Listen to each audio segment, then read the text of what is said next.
What up, everybody? How's it going? Holy moly, it's feel like forever since we've been in this position. And I feel like I have the wrong settings for the stream, but we're gonna roll with it because everything seems to be fine. That's how we roll over here. Yeah, the CPU is at like 20%. That's literally not normal. I need to copy those. I need to copy my Twitch definitions over here later on.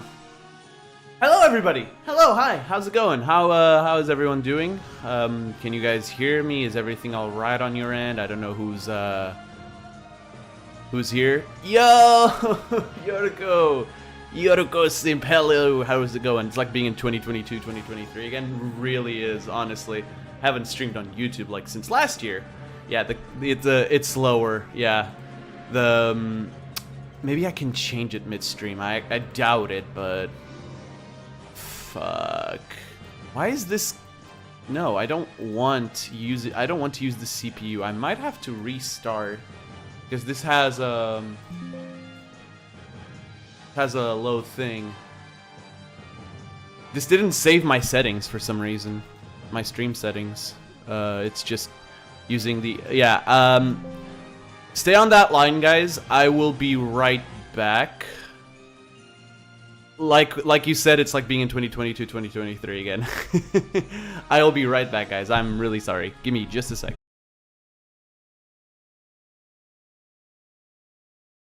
Okay. Wow, that's a lot.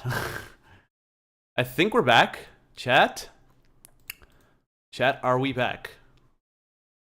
Hopefully we are. I didn't end broadcast specifically for this. I did not end broadcast specifically for this. Are we back? It would appear we are back. Good. This is actually pumping a lot of bitrate into the stream that I really don't need because I usually work with like 5,000. It's working with double it. But it doesn't matter. Hello! Now for real. CPU usage is normal. There's nothing like a good old LeGhost stream that starts with technical issues. Anyways, you guys read the title, right? We're gonna be making an overall tier list for every single student character in all 6 games. Well, student slash main character. Mascots not included, so Monokuma, Monami, Monocro, they're not here. The Monokids are not here. Because I really wanted just to focus on the students. Mainly because I'm in the middle of writing... that retrospective for DR2, which, let me tell you guys, I had to stop for a bit after Chapter 2's part because holy moly, I did not expect to actually have a breakdown while writing about what happens in Chapter 2, but I did. And now we're here. But yeah, we're gonna do a tier list of every single student from DR1, DR2, V3, Ultra Despair Girls, DRA1, and SDRA2. I'm looking forward to it, but at the same time I'm terrified because, first of all, it's kind of a dead trend, we all know that. And second, it's it's gonna take a while. There's well over 50 characters for us to sort out in this. So yeah, let's I say we skip the preamble and go to where we need to go. Yeah. I'll also be asking your guys' opinion of those who are in the chat for each character we place. Really hope you guys participate in this with me. We're gonna go in game order as well. So we're gonna start with Trigger Happy Havoc, go to Goodbye Despair. No. Go to Ultra Despair Girls, Goodbye Despair. It's chronological order, not release order. DR1, UDG, DR2, V3, and then the 2 and other games at the end because they're out of like the main timeline. But even though they fit, it would be another one first. But I don't want that. So yeah, let's just head on to this little thing. Why? Oh yeah, no, that's correct. That's exactly what I wanted. But yeah, how's it going, everybody? Jibby, sorry I couldn't say hi when you appeared in chat. Hello. I'm glad you enjoyed my SDRA2 series. If I have to ask where you are right now, I really hope you're before episode 34 because part 2 is still not out. That one's gonna take a little bit to finish. It's a long stream. I have to cut a lot of things. Anyways, we're gonna have a bit of music in the background while we do this from multiple games, not just Danganronpa. As you can listen to this is Pokemon right now. Pokemon Gold and Silver specifically, but that's besides the point. As you can see, this originally was a tier list only for the students up until V3, so 1, 2, and V3. I added the rest. I saw you at the No, they're dupes because there's another one here. There's also normal Nekomaru, which we do. I'm just gonna go for them like there's only one of each overall. I'm counting their entire appearances over the series, basically. Don't worry about it. I would never. I don't think I'm insane enough to put Fuyuhiko Kuzuryu at the bottom tier yet. Don't worry about it. Don't worry. Chat, this is gonna be cinema or absolute cringe. There's no in between. But yeah, that's about it. Oh, I'm not looking forward to this because there's gonna be quite the divisive things I'm probably gonna say throughout most of this. I will be very interested to see if I get a single one in F tier. It might happen. It might. Bruh. Bruh, really? Okay. Okay, playlist. I see how it is. I see. I respect your hustle. Anyway. Shall we begin? Finally, after, jeez, how long? 10 minutes? Problems included. Let's go. So, first things first, we're going to trigger Happy Havoc. I really should add something here. Hold up. Like the game we're doing right now so that people know when to leave if we arrive at like a game. Let's begin with a basic explanation of the class trial. I nearly died there. First made that Monokuma voice like 5 years ago. That's 5 years? No, 6. I still got it, motherfuckers. What font am I using? I guess the same one I'm using here. I'm using the bottom. So we're currently in DR1.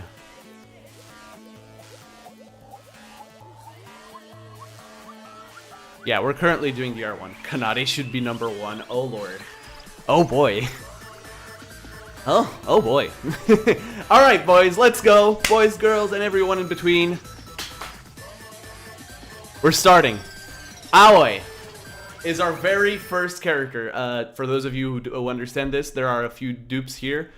Now, there are also going to be instances of characters that show up in later games, but there's only one. Like I said at the start, this is going to be the overall ranking. So everything they did in the series applies. Everything. It's their combined total. do I want to count DR3? I feel like that would be unfair because DR3 characters are not here. So Chiza, Munakata, no, Chiza, Kyosuke, Tengen, they're not here. Maybe I shouldn't count DR3, but at the same time, the DR2 characters have such good portrayals in the Hope arc. I might. We'll see. Danganronpa 1, let's start. Aoi. Shit. Hard off the gate. We'll be adjusting the ranking as we go along, but I think, and I'm pretty sure most people agree with me that Aoi is a solid A rank, a solid A tier character. There's an argument to be made that she should be S, but I think that's exactly where she belongs. Fits with her name as well. Like I said, if you guys want to give your opinions on each character that we're placing, that would be nice. But you guys kind of understand why I made this a live stream and not a video. I was gonna record it yesterday. Aoi is at least better than Yasuhiro. Okay, to be fair, that's not a big line to clear. I don't want to be mean to my boy Hiro, but come on. Byakuya. Shoot. Byakuya is weird because, like, shit. Like, overall, I'd say his contributions were mostly positive. If you guys wonder why I'm constantly looking this way, I have a second monitor. This is my main monitor, but OBS. I'm trying to see if everything stays on course over here in this monitor. You guys are over here. I'm hypnotizing you or whatever I'm doing. I'm failing miserably at what I'm doing. That's what I'm doing. Byakuya was A to me. He got better. Yeah, but a certain redhead made me like his character less in comparison. Oh, I wonder who that is. We'll get there eventually, I'm sure. I think Byakuya overall is slightly above Aoi, but is still an A rank, an A tier. Fuck, I need to say tiers, not ranks. I did that same mistake in the Your Turn to Die video. I think it's a solid high-end A tier character that could be S in the right conditions. Him during the future arc of DR3 was pretty fucking badass, I'm not gonna lie. But that also meant he didn't get any screen time because he didn't participate in the final killing game, which, yeah, kind of a disservice to a guy who went out of his way to help Makoto in DR2. Just saying. Celeste! Celeste is B.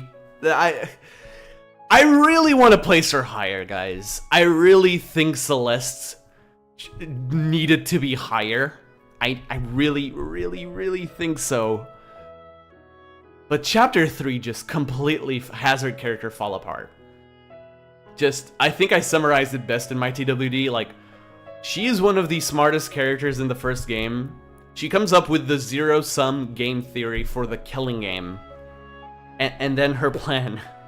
And then her plan is one of the most idiotic in the series. I don't think I have to add anything there. I do not think I have to add anything there. Celeste kinda shat the bed there. I feel like I'm justifying a lot of shit that I really don't need.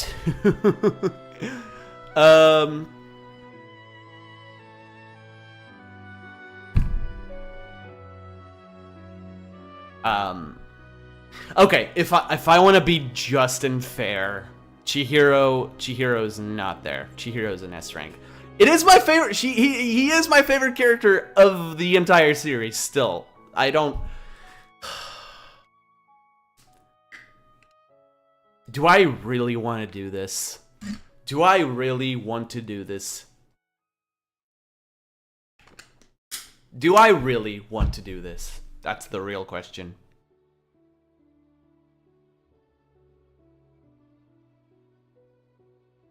I'm gonna be lost in thought a lot here, I think. Where's the music?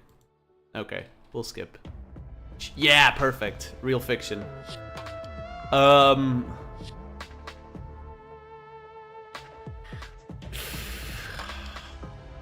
I really gonna do this, chat?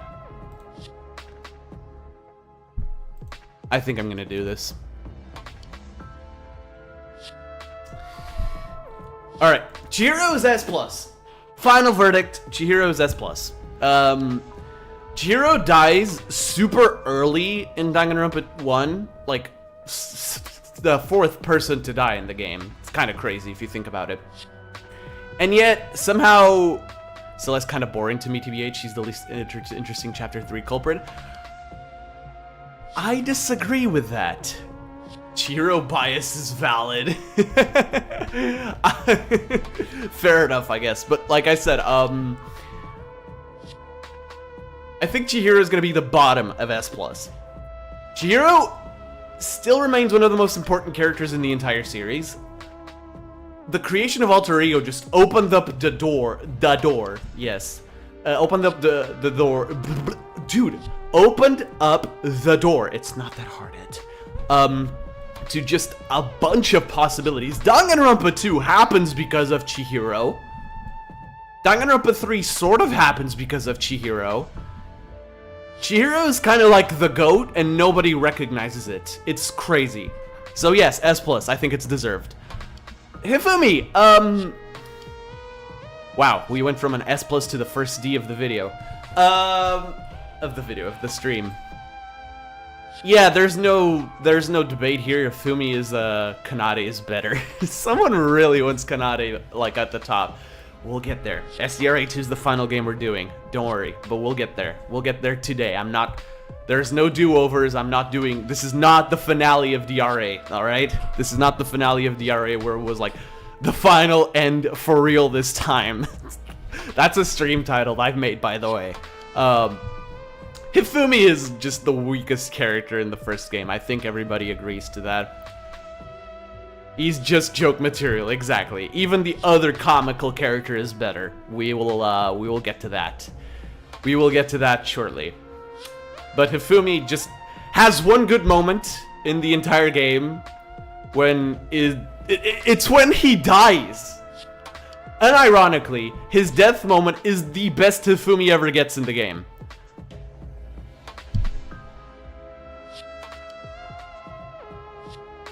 Kodaka, what do you mean with that? Yeah, there's nothing else to say about Hifumi. Next. Oh, there she is. Junko. Junko fucking Enoshima. I feel like it's a crime putting her anywhere else but S+. And yet I'm gonna do it. She's the first S rank. She's the first S tier character in this. Probably gonna end up being like top of S. But it's kind of a blemish because it has to be overall. And Junko Enoshima overall was so overutilized. They kind of ran into a problem. Trigger Happy Havoc had the final boss of the entire series in the first game. You can't just do that. I put her in Z tier personally. Hey, Orange, how's it going? Z tier as in bad or good, because Z is good in some instances. I imagine if it's a Deltarune reference, it's bad, but I mean, I have to point out the pros, all right? I have to point out Junko's pros. She is a phenomenal villain. Make no mistake about it. Junko Enoshima is a phenomenal villain. Genius writing, at least in the first game. The problem is, they made her the only villain in the series. And that's just not how you write a compelling story. Just give anyone else a chance. Even the other villains of the series were kind of being played by Junko after she died. How does that happen? We all know, because this little angel existed, but that's besides the point. You guys see what I'm getting at? Junko kind of got overcooked, basically. So, yeah, S tier. It's bad, alright. She's probably the worst written character of all. Damn, alright. I wouldn't go that. I like Junko, at least in the first game. She then got overutilized, like I said. But what she accomplished is pretty fucking... It's wild.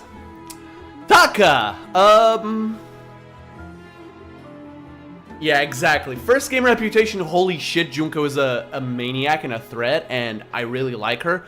From DR2 onwards, was like, did it really have to be her again? Yeah, basically that. Taka is interesting because I'm gonna put him in B tier, and here's why. Yes, I've been writing a little bit more about Taka for TWD number 12. Shut up. That video is gonna take a while to make because I'm focusing on the retrospective for DR2. But I've grown to realize that Taka is a really he's a more interesting character than he shows. Hey Safi, how's it going? I like Taka, but his hairline makes me not like him. You know what? Valid. That's a don't you lecture me with your $30 haircut kind of vibe. But Taka kind of like the free time events for Taka make it really apparent that the only desire this guy really has is making friends. He's just really bad at going about it. And that's why his friendship with Mondo is so cool. Taka's swimsuit still scares me to this day. Wait, are you talking about the CG in the first game or DRS? Because if it's DRS, I actually haven't seen it yet. And fun fact, I haven't played DRS ever since I streamed it on Twitch.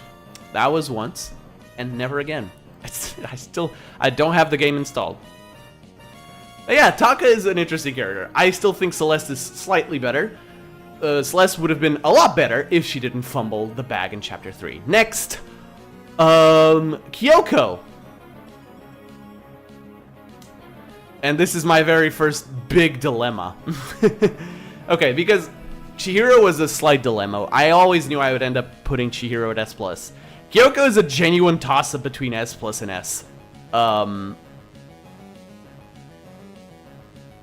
Fuck, what do I do here? I've written myself into a corner, chat. Nah.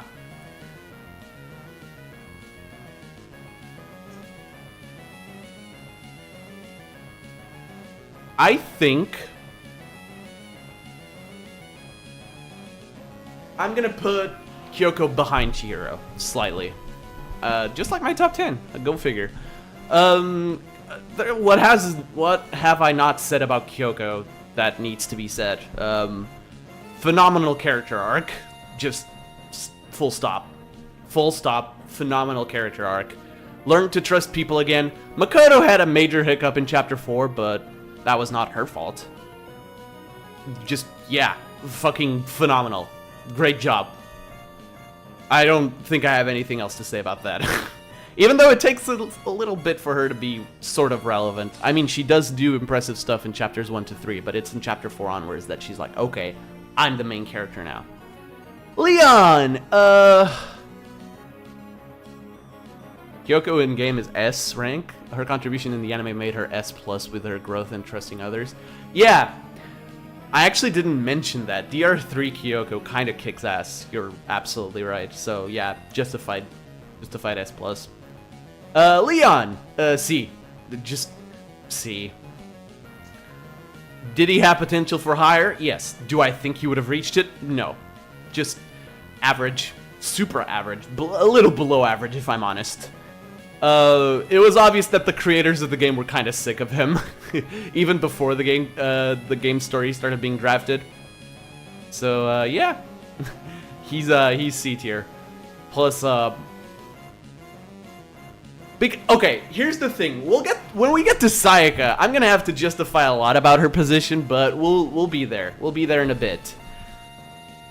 Makoto. A, top of A right now. He slightly edges out Byakuya and Aoi for one reason and one reason alone. They would all be dead without him. Makoto finally puts on the big boy protagonist pants during the finale of Danganronpa 1. And in DR3, he's like, not the garbage truck, please. Sorry. During DR3, Makoto is like the only bright spot of positivity, at least until a certain episode, which I shall not name because holy shit, that imagery still scares me. Sorry. But Makoto kind of lives up to his title, if I'm honest. Ultimate Hope is something that was very well attributed to him by Kyoko and well, post-mortem by her father. I would say Makoto definitely earns this. Kyoko is funny to me because the game makes you think she's incredibly intelligent and stuff, until you realize that everyone else are just a bunch of inhumanely stupid borderline homunculi. I hate how you're not wrong. Even Byakuya, who claims to be smart, makes a grave oversight in Chapter 4 that just, like, puts a massive dent in his self-confidence. It's funny. You're absolutely right. There's like 3 people who can think in Danganronpa 1. One of them is technically the player, so you're thinking for them. Hey Lucas, how's it going? Welcome on in. One of them is the player, so you're thinking for them. The other is Byakuya, who lets his ego get the better of him often, and then there's Kyoko, who's the only critical thinker of the group. Just absolutely insane. Still, cinema. Mondo. Mondo. What am I doing with you, buddy? Oh wait, I've just realized you guys don't see my mouse, huh? Let me just wait. No, my mouse should be there. Okay, it is there. Hey Zeph, how's it going? Hope y'all have a nice day rating your favorites. I'm guessing you're gonna be busy working on something. Appreciate it dropping by though. Yeah, Mondo I think is bottom of A right now. Here's the thing, I contemplated putting him at the top of B. But I just think this man has just really good morals, even though he killed Chihiro. We all have those moments, you know, where we just lose control. Byakuya lost a lot of points for me when he, just like everyone else who wasn't Kyoko, couldn't figure out the 11037. It's so easy to forget that, you know? It's so easy to forget that because the first case is mostly treated as a joke after it's done. So, yeah, you're kind of right. I don't think I'm going to stay long in the stream because tier list streams only really interest me as VODs to see the justification. You know what? Fair. Fair enough. I wanted to make this a video, but the thing is, that's a lot of characters and I wasn't going to be recording for like 3 or 4 hours straight. So I decided, you know what, let's make it a live stream where people can put their inputs as well. Mondo is honestly one of my favorite types of characters, pretending to be mean but can really be a nice guy. Has sweet FTE moments, dynamics with the others did great. Especially Taka and Chihiro, I agree with that. That's why he's so high up. Otherwise I probably would have put him in B, but overall he's just above Celeste for sure.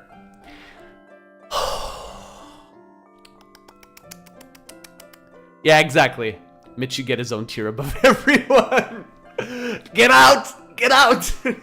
Get out! Mitch is here though, don't worry. With his best sprite.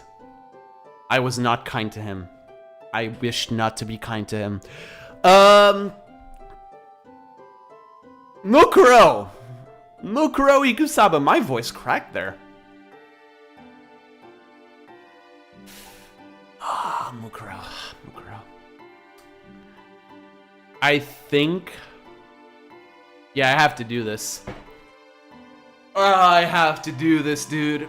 I have to. What are these crowns next to your name mean? I don't know. YouTube now has them for some reason during streams. I think it's... hold up. What is this? I guess now they have something akin to Twitch with the XP gained from like chatting and shit. It's weird. I don't know. Mukuro! The Mitch allegation shall never be ceased. He belongs with Monokuma for real. Mukuro is inconsistent as hell based on the media. Yes. The thing is... boy.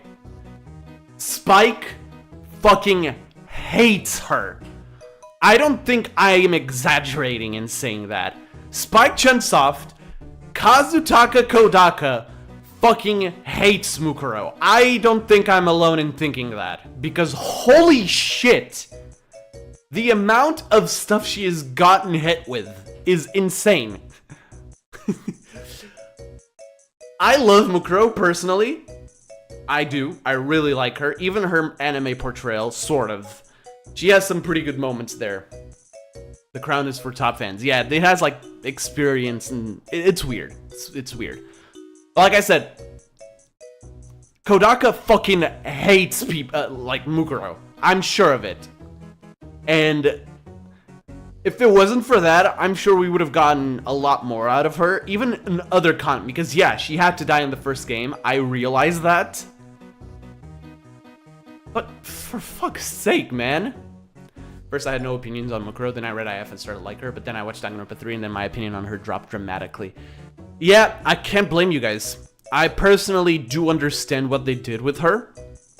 Because if you think about it, IF and Danganronpa 3's Mukuro is not that different of a character.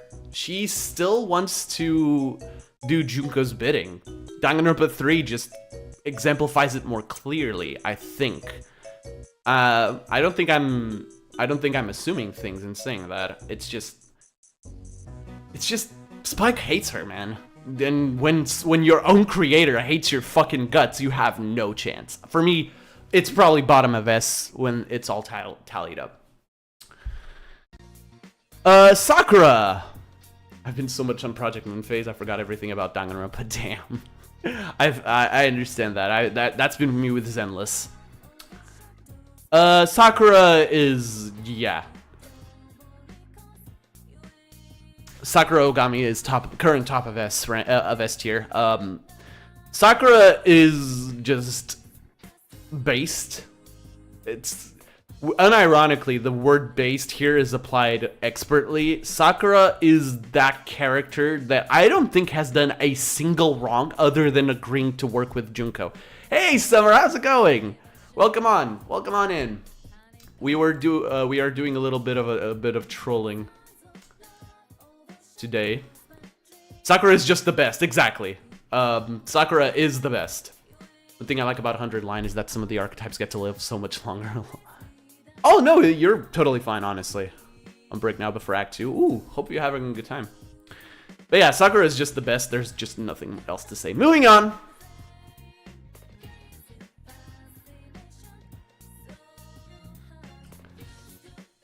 Oh wow, how did that get there? I need to drink a bit of water. How did that get there? Holy shit. Yeah, so what does dupe mean? There were some characters, that had 2 portraits, and we're doing overall, so we don't need that. This was a pre-made tier list that I just added everyone else to. So, Sayaka Maizono, if literacy was an award, we'd lose, chat. The Danganronpa community would lose. I've gained a lot, not respect, but admiration for Sayaka over the last few months. Ever since that TWD I did for her, I've realized that her character is brilliant. It's kind of insane because the devs were obviously super like tired of her as well, so that's why they kill her off. But they did so in a way that kind of honors everything she's about. Unlike Leon, who was just a dumbass. Sayaka probably wouldn't have done anything if she knew about the trial system. We don't know. We can't infer anything. But what we can do is say that Sayaka was probably one of the single most consistent characters in the short screen time she got. Because she said, you know, I have this goal. I would do anything for it. And then she tried to do anything for it. And while doing that, she taught the player, hey, don't get attached, dummy. It's kind of insane. It's brilliant. I've grown to like Sayaka a lot over the past few months. So yeah. And also that retrospective video kind of helped a little. Let's skip this song. It's Shadow the Hedgehog, right? Yeah. No. Yeah, sure. While it was morally wrong in terms of the game, her actions make a lot of sense to me. Exactly. That's what I'm saying. I don't say I respect what she did. Fuck no. She actively backstabbed Makoto, which, yeah, nope. But I understand why she did it. That's more than I'll say for a few of these characters. Speaking of a few of these characters, so since this is overall, this is gonna get a little wonky. Because this is Trigger Happy Havoc Toko right now. I feel like Toko should be separated into UDG and DR1 Toko. Here's the thing. I'm doing an overall thing, so I understand why you're saying it. I'm doing it an overall thing, so it involves both of them, and then I'll rate them like that. Speaking of which, Toko. DR1 Toko just doesn't exist. Idle industry is fucked. Yes, it is. DR1 Toko just doesn't exist, but then UDG exists. And if I separated both of them, it would likely be Toko D and...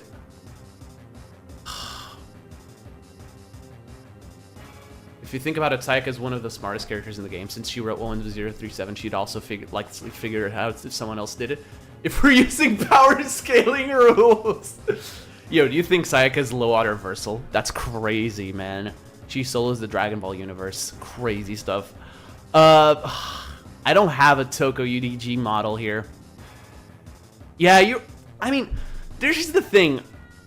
Toko at the end of Danganronpa 1 and at the start of UDG are basically the same character still. Genocide Jack is constant, so we can do that one already. Yeah, it's a solid A. Yeah, in front of Makoto, I'll say it. Genocide Jack just makes me laugh every time she speaks. Takes a... Toko UDG is Toko, but not comic relief. Here's the thing. DR1 Toko is not comic relief either. Or at least, because she fails to be. Oh yeah, Genocide Jack, Genocide Jill show, yeah, it's just, yeah, she's funny. I can make a new tier though. I won't get a new sprite for Toko, but I'll make a new tier between A and S. Add a row above. Toko. Just called Toko. And it's gonna be white. I know it's gonna be a little weird, but Toko. The Toko. Because at the end of UDG, I like Toko more than Genocide. More than Genocide Jack. I like Toko more than her. I actually prefer her normal self. Yeah, Big Mac. Just Big Mac. Calling Makoto Big Mac is the pinnacle of comedy, and I will not be hearing otherwise. Toko in UDG would probably be S rank, but I can't put her there because DR1 exists, so there. It's solved. Toko is in her own tier, and I think I have explained myself to that. Exactly, that's what I said in my TWD about Toko. Without Genocide Jack, she's kind of like non-existent. She saved her hide during the first game. And with that, we're one character away. Where, oh where does the ultimate clairvoyant go, guys? I wonder.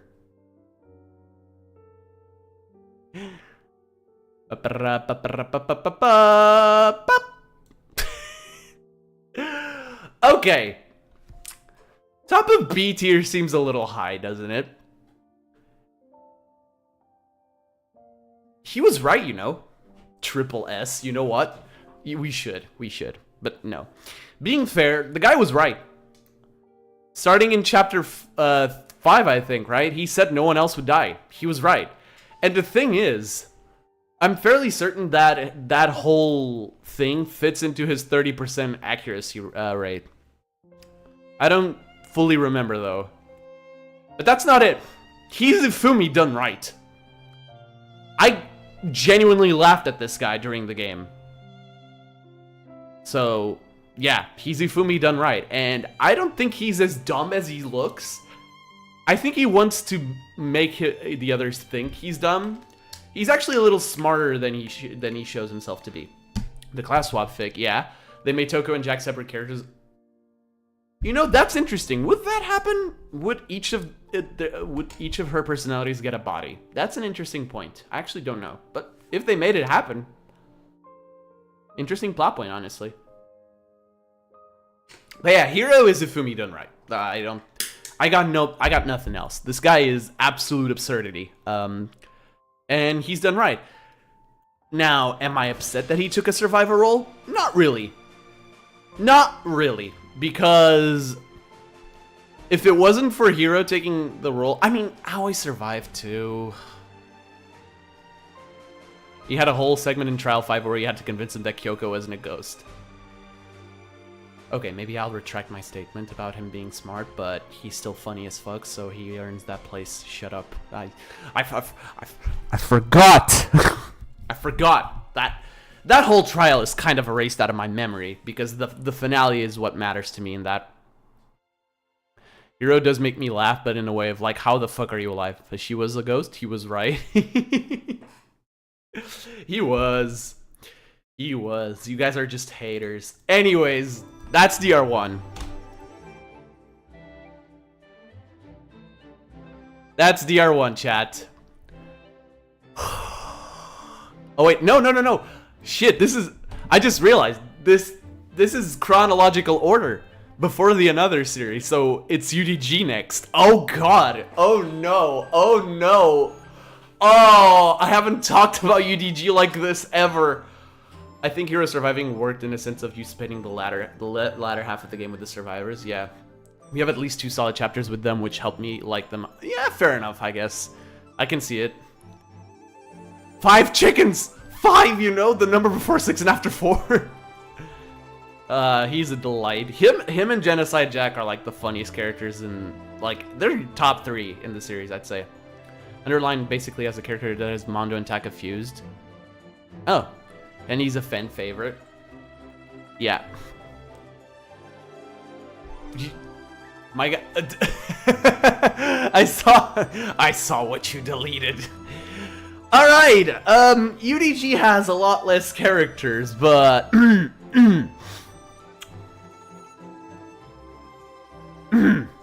Wow, what a way to start. What a way to start UDG, huh? I did ask myself if I was placing anyone in F tier. I did ask myself if that was happening. Yeah, and I can't because Lucas is right. D. But bottom of D. Here's why. I fucking despise this guy. But for the purposes of UDG, he has to be there and has to be the way he is. So I can't really put it in F, because for me F tier is like a bad character, and that doesn't have a place in the story. I fucking hate 90% of UDG. There are a few redeeming qualities. I personally really like a few things in UDG. Although I understand why people hate the game. I don't blame them at all. It has a lot of things. Still gonna punch him into the sun. Fair enough. I will too. If I met him in real life, I would too. So yeah, I don't want to talk about this guy anymore. I think we all know why he is a bad character, why he's a bad person, but a decent character. Hiroko is interesting. Can see the brilliance of Bomb. Hiroko is high C, but like low B, high C, I'd say. She serves her purpose. She's basically like a mentor sort of thing. Mommy, sorry, literally, yes. But the Toko character development was like the only saving grace for me. We'll get to that. We've talked about Toko, but we haven't talked about her partner yet. Hiroko is there. It's fine. She's fine. She has like that kind of flirtatious nature you'd expect of a character designed like that. Nothing else about her, really. I don't dislike her, but I don't really adore her either.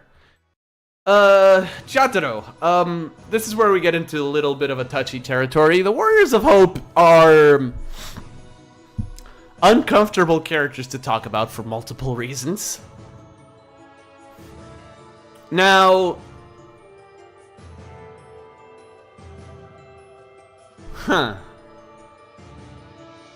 I seem to find myself at a crossroads. Ranked from amazing to meh. Jotaro is in the middle for me. I'm gonna place him at low B. I understand what they were going for, like the whole low self-esteem, hiding your face, when in reality he's like not that he's not disfigured in the slightest. I understand because I sort of relate to it sort of relates to me when I was a kid. Sort of relates to it, but other than that, he's like, out of the 4, I think he's the most unremarkable in my opinion. Komaru. Nagisa, Kotoko, and Monica, great to me. The other 2, fair enough. Yeah, Komaru is S tier. Slightly above Sakura, but barely. In the canon sense of the word, Komaru struggles daily within my mind to become the best protagonist in the series. I don't know, man. Is it wrong to say that? I think Komaru is fantastic in this game. Yeah, she's a whiny crybaby at the start, but that's not how she ends it. And ultimately, the decision of the game, while not exactly done by her, is done in part by her. So, I'm a fan of her comical voice shift about halfway through the game. I never noticed that. What do you think Shunsoft is planning for the anniversary? Yeah, probably a cool drip picture. What? How many? What's the anniversary this year? I remember when the 10th dropped. That pic was wild. Is it the 15th? Oh my god, it's the 15th this year, isn't it? Jesus Christ, Danganronpa is 15 years old. Wow, okay. Oh, that just made me uncomfortable. Yeah, Komaru just progresses so much in the game. I lost my train of thought there, thinking about how old Danganronpa was.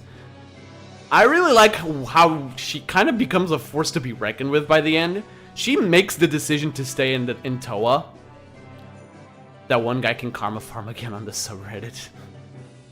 Damn. I haven't been to the subreddit in a while.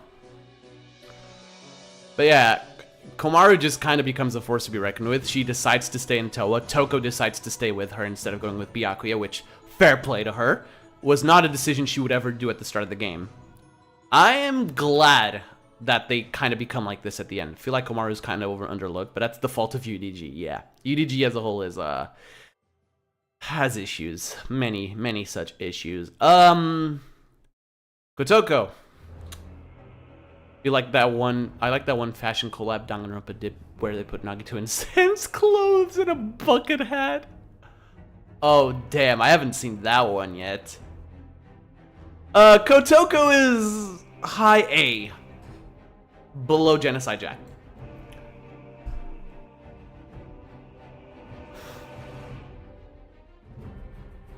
Kotoko Utsugi. Dear God, Kodaka, what the fuck? Just thinking about this makes me pissed off. Just thinking about her makes me so pissed off that was her backstory. Like, fucking hell, man. That's all. I think she's a great character. Just don't do that, please. Masaru is slightly better than Jataro.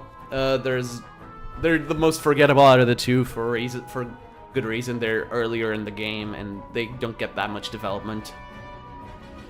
He kind of looks like a mini Leon though, even though that's ironic considering Leon's cousin is in this game somewhere, which I've never found her, so She's a really... Yeah, that's exactly it. Yeah, at certain points, you have to wonder, is this the game I want to play? I prefer her to Mikan. Same. I'm gonna upset at least a few people with this.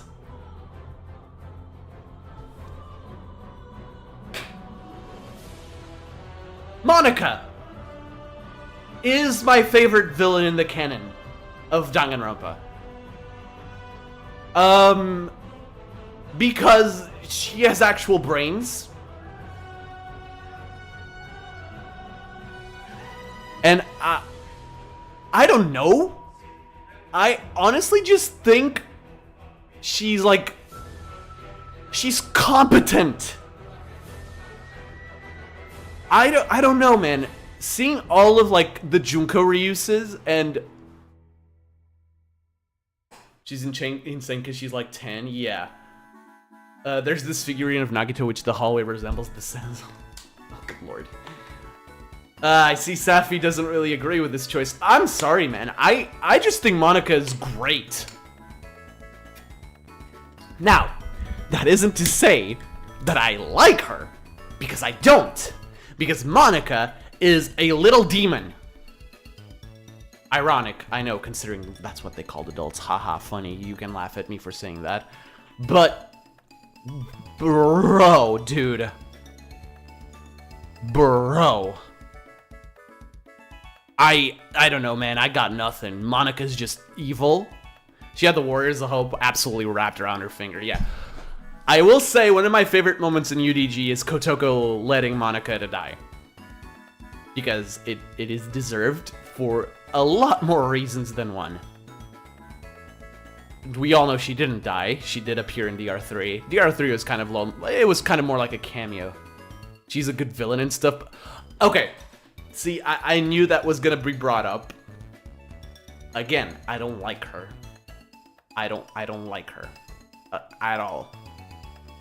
Her role in DR3, which was stupid. Exactly, it was more a cameo. I kind of understand that one because they had to have a. DR3 Future Arc was a tie-up the loose ends kind of anime, with mediocre to bad writing most of the time. So I kind of understand they had to throw in a UDG episode, even though it makes no sense. But sure, whatever. Yeah, exactly. They chose to do that. They could have done better. It's mediocre to bad writing. Compared to the rest of the series, yeah, it's not good. I do understand I do understand the problems with Monica. I really do. But I just think she's the best villain in the series, canon series. That's it. And I feel like Junko should not have stolen her thunder at the end of the game. Because at that point, you should have realized the problem lied elsewhere. DR3 is basically how the fuck we make a conclusion out of this. Yeah, you're right. You're absolutely right. And finally, we have Nagisa, which I will place in S tier. Yeah. Yeah. Am I gonna place it above the Despair Sisters? Monica is peak. I just remember. Oh, that rap battle is actually pretty sick. I've listened to it a few times. There's some bars there that actually got me like, okay, damn, go for the throw, why don't you? From both sides, by the way. Yeah, I'm gonna. Nagisa's supposed to be there. Time for the two characters with 10 minutes of screen time. Yeah. But before that, Nagisa. Expectation is the character. This poor kid. This poor kid. This poor kid. Like, do you want me to say anything else? This poor kid. All of them. Except Monica. Because fuck Monica. She's a little demon. Anyway. Taichi Fujisaki. Chihiro took after his father, for sure. Too bad his father did not take after him.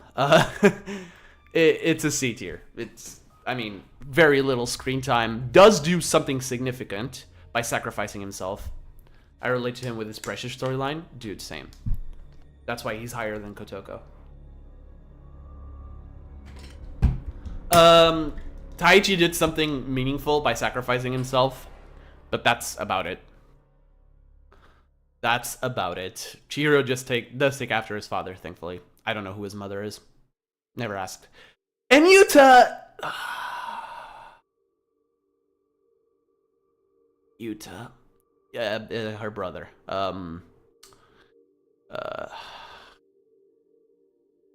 putting Yuta in A and B because, yeah, Yuta did nothing but die. True. But here's the thing. Yuta is a lesser version of Sayaka for a simple reason. He introduces Toko and Komaru to the rules of the game, just like Sayaka does for the...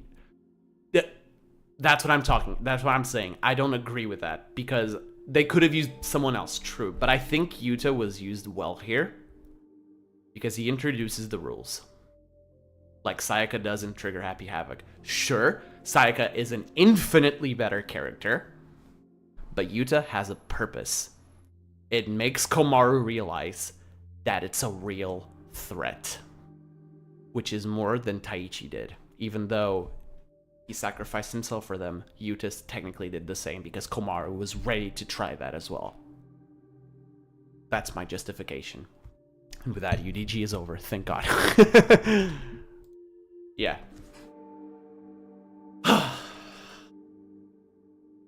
My favorite recent character who just dies from Limbus, because the fanbase memed him into being playable. Damn. Alright. Alright, I'm just checking my Discord really quickly, guys. Give me a sec. Oh wow, that's actually a really cool figurine. He doesn't deserve that. What the fuck? Okay. Let's begin, shall we? DR2. When Yuta died, I felt more bad for Aoi than... Exactly. Exactly. That's exactly my point.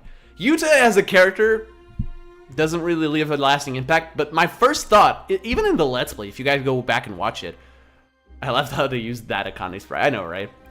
But when I was playing UDG for the channel, the first thing I said when Yuta died was like, oh my god, Aoi. Oh no. I think it was something like that. The first thing I said, yep, Aoi is gonna be devastated. Okay, like he says 2 lines, not Yuta then dies, but the Korean fan base memed him. Man, I love when meme characters get placed in games. Akane! Shit. I'm gonna place her in B behind Taka. Akane is like the Toko of the game of DR2, but she has scenes where she matters, which is more than we can say for Toko and DR1. It's a lot more. Despair kind of puts a new spin on her character as well, which is why she's so high. But mostly in DR2, she has scenes where she shows herself to not be one-dimensional, and that's enough for me. Cough, cough, Nekomaru's death. But, sorry, I was just listening to people talk outside. But yeah, that's basically it about Akane. The playable version of him is high quality too. Oh god. What if the character wasn't a fodder? Sometimes that happens. So Togami, I love and adore parts of a character, the rest is kind of garbage. Exactly. That's basically it. You're right. I wouldn't say it's garbage, I just say it's not good. It's like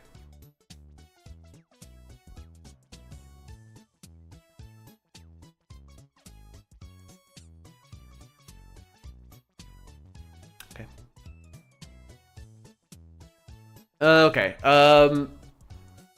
I'll elaborate more on a Twitch stream since this isn't really relevant. Okay, I'll be streaming on Twitch tomorrow, hopefully. I haven't done the VOD channel yet, damn it. Anyway, Byakuya 2 Gami, fatty. I'm sorry, I'm not fat phobic. Fat phobic, I swear. Hot take? No, I can't do that. He, I think, is over here. Behind Hero. No, I can't. That has to be top. Top of B. If it was for DR2 alone, he'd be probably behind Akane. But the Despair arc kind of shows that he was really important. Really important. By taking the form of, Mitarai. Yeah, he or she. We don't know. They're a they, because we don't know their gender. It's never stated. It's just a person. They're just a person with no characteristics. But that would be spoiler, fair enough. Exactly, Despair arc is where they shine the most. Future arc as well, because they're the ones who actually convinced Ryota that, you know, you should kind of stop what you're doing. Tsugami is honestly kind of peak. I agree. It's just not a very tall peak, but it's peak. I agree. Tsugami is peak. And, well, he wouldn't be the ultimate imposter without being able to play the character perfectly. His real appearance looks pretty cool. I agree. He's cool. Yep. Oh, God. Oh, God. Oh, God. God, I'm twitching. Chad, I'm twitching. I'm twitching. I'm twitching. I'm twitching. I'm twitching.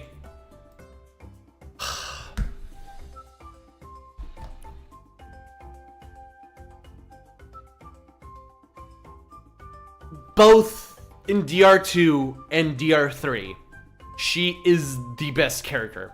For me, at least. DR3 is kind of cheating because the anime is built around her. So it's... But, like, both versions are, like, kind of complete opposites, and they just work. They just work. Fair. I understand. I personally love her. And I think the duality of both of her appearances are really good. End of Despair. Yes, exactly. That scene. Pretty neutral on Chiaki, honestly. I understand all of your views, honestly. Yeah, I do understand it. But Chiaki, for example, talking about the scene that Summer just said. Chiaki in DR2 just accepted her death and used it as motivation for those who were alive still. Chiaki in DR3, her death scarred me for weeks because all she wanted was her friends to be safe. Which, spoiler, they weren't. Dude, fucking brutal. They're the same person, but at the same time, they're like complete opposites. So yeah, and both of them are peak for me. So yeah, I had to. I personally had to place her there. Chihiro is still better though, slightly. I don't exactly. She's the real ultimate hope of class 77. Speaking of which. He's the GOAT. Man, what can I say? Fuyuhiko is the GOAT, man. Fuyuhiko Kuzuryu is the fucking GOAT.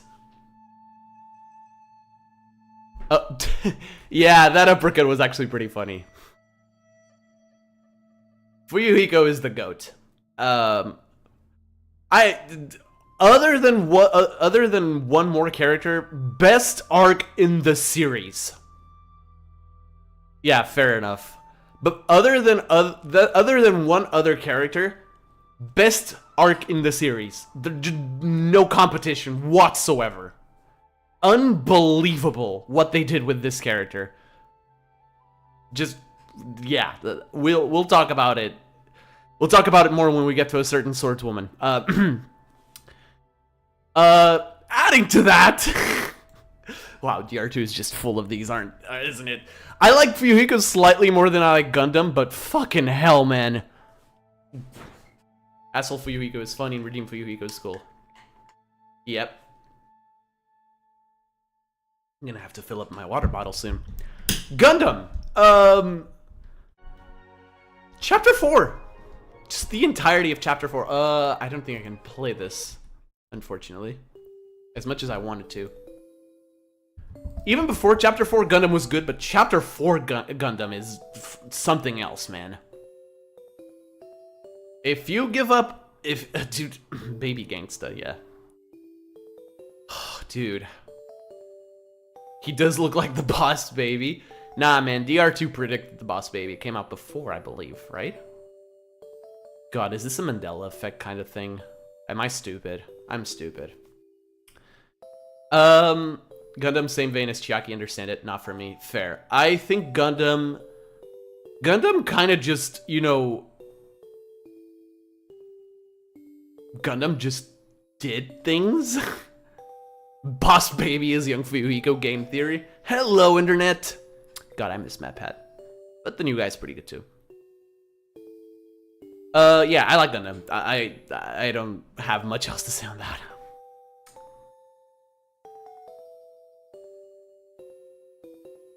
Hajime, dude. When are you surpassing Komaru? That's a really tough question. My 3 favorite protagonists are all gonna be back to back, aren't they? Sorry. Hajime is Makoto, but better. No. Hajime is not Makoto. Because Makoto kind of gets trampled a little. Hajime does not allow that to happen. Hajime does not allow others to trample him. Hajime is a lot more independent than Makoto is. He doesn't need to be handheld. He can do things, which Makoto takes a while to do.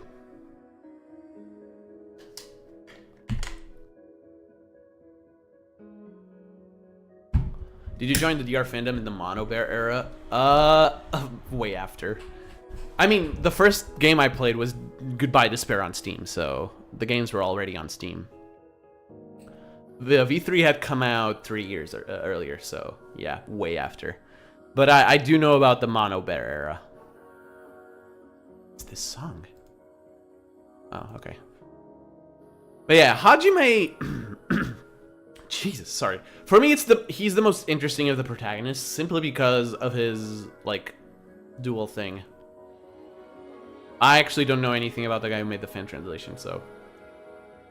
Hajime's dual personality makes this really interesting. I actually don't have a sprite of Izuru, which was kind of my fault that I forgot about him. But... just like Hajime from chapters 4 and onward, kinda kick ass. Oh, dude. Izuru is underwhelming. I agree. Dude, my throat is killing me so far. I need to be careful. When you don't record for a long time, this happens. Your throat just starts killing you if you talk for too long.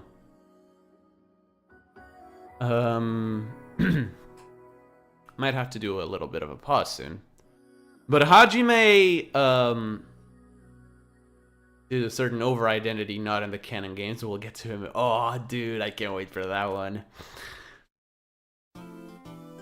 Yeah, Hajime is just great.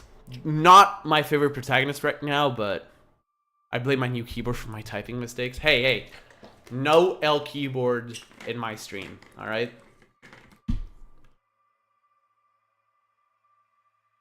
We're gonna do DR2, and then I'm gonna go fill up my water bottle while the stream is paused for a bit. And I do a little bit of vocal warm-up. Hyoko! Utsuro is basically Izuru, but given screen time. Yeah, I guess. I don't know, is this a hot take? Hyoko Saionji? I really like her. And yeah, I know she's kind of a bitch. But I like her a lot.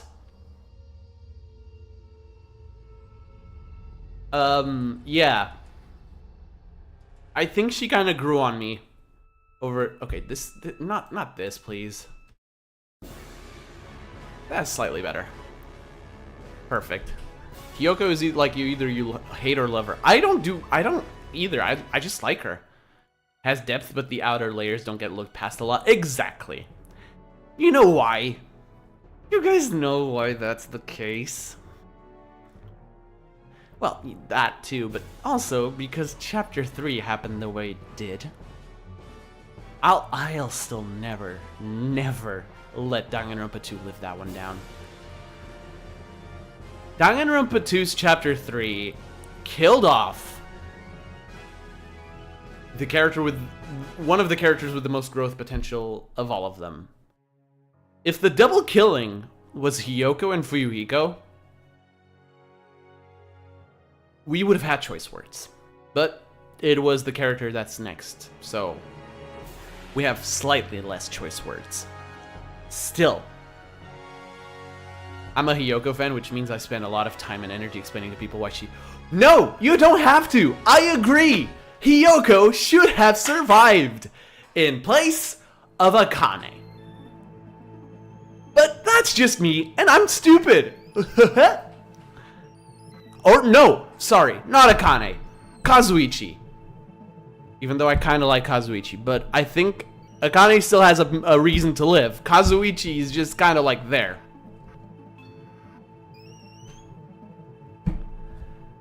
It's weird. It's weird. It's tough. But she should have survived. Yes, even if they didn't, even if it was 6 survivors again, I wouldn't have minded. Hiyoko should have survived. That's all I'm saying. Next, Ibuki. Ibuki mio da. She is a joy. I agree, which is why she's slightly higher than Hiyoko for me. Slightly, not a lot. Or actually, you know what? Nah, I'm doing it. I think overall, I love Ibuki. You know what? Fucking bruh. Nah. Sorry. Kotoko, you're a good character. You have your issues, though. Ibuki is just for the vibes. And I love a vibes character. Ibuki, yet another reason why I hate Chapter 3. It turned Ibuki into a fucking robot. Yeah, but chapters 1 and 2 Ibuki are like in contention for the funniest character in the canon series, and yeah, don't forget, guys, her future is pitch black. Speaking of someone I said should have died instead of Hiyoko,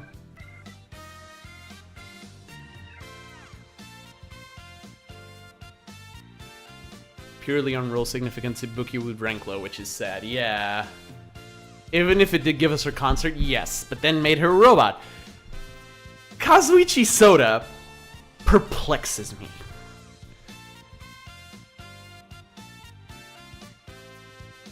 I understand why Akane survived. I really do. I really do. Thinking about it again thoroughly, I understand why Akane survived. I do. Why the fuck did Kazuichi survive? Yeah. No, he's funny. Don't get me wrong. He tries to be the hero of this game, but in my opinion, just doesn't get there.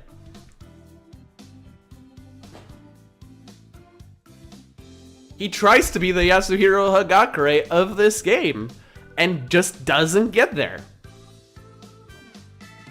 Just does not get there. Kazuichi's like hero if he was slightly smart. Yeah, I guess. The thing is, he also has something that really bogs him down, and I think we all know what I'm about to say.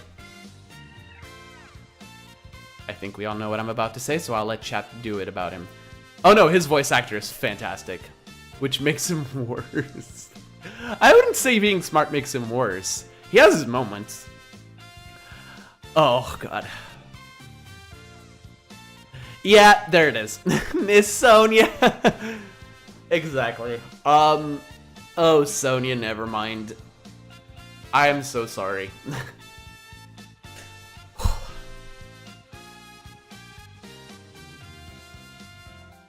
We all centered. Are we all centered on this? That really did not need to be a thing. I agree. Anyways, guys, which means I love this design in FTs. No, I really like Kazuichi as well. Mahir is one of those characters that suffers from extremely from limited screen time. Yeah, you're right. It doesn't really mean much to me, though.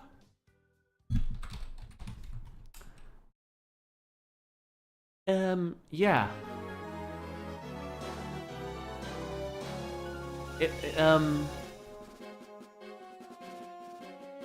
I need to pull it up again, dang it.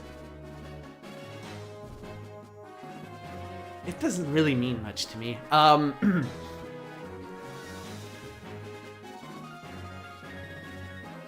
I just had a breakdown a few days ago while writing for the retrospective.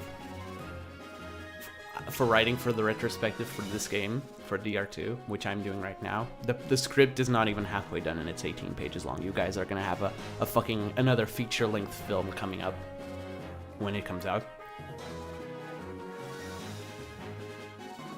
I don't know if I can accurately say why I like her this much, because I have for a long time. Not the song for this, by the way. No. Sure, this is good. For those of you who have been following me long enough, you guys know. You guys know, right? I fucking love Mahiro Koizumi. It's no secret. It's no secret. I've never been coy. I've never been a hypocrite about it. The Apollo Justice theme would have been appropriate. It's more for cross-examining witnesses, but I like a more chill-out theme. I don't know, man. I just always loved her. And I think I will continue to love her as long as I love this series. She can't be S+ out of principle, but she's certainly above an S for me. So yeah, she has her own tier, just like Toko. Mikan! And then we jump to Mikan. Oh god. Why do I have to do this?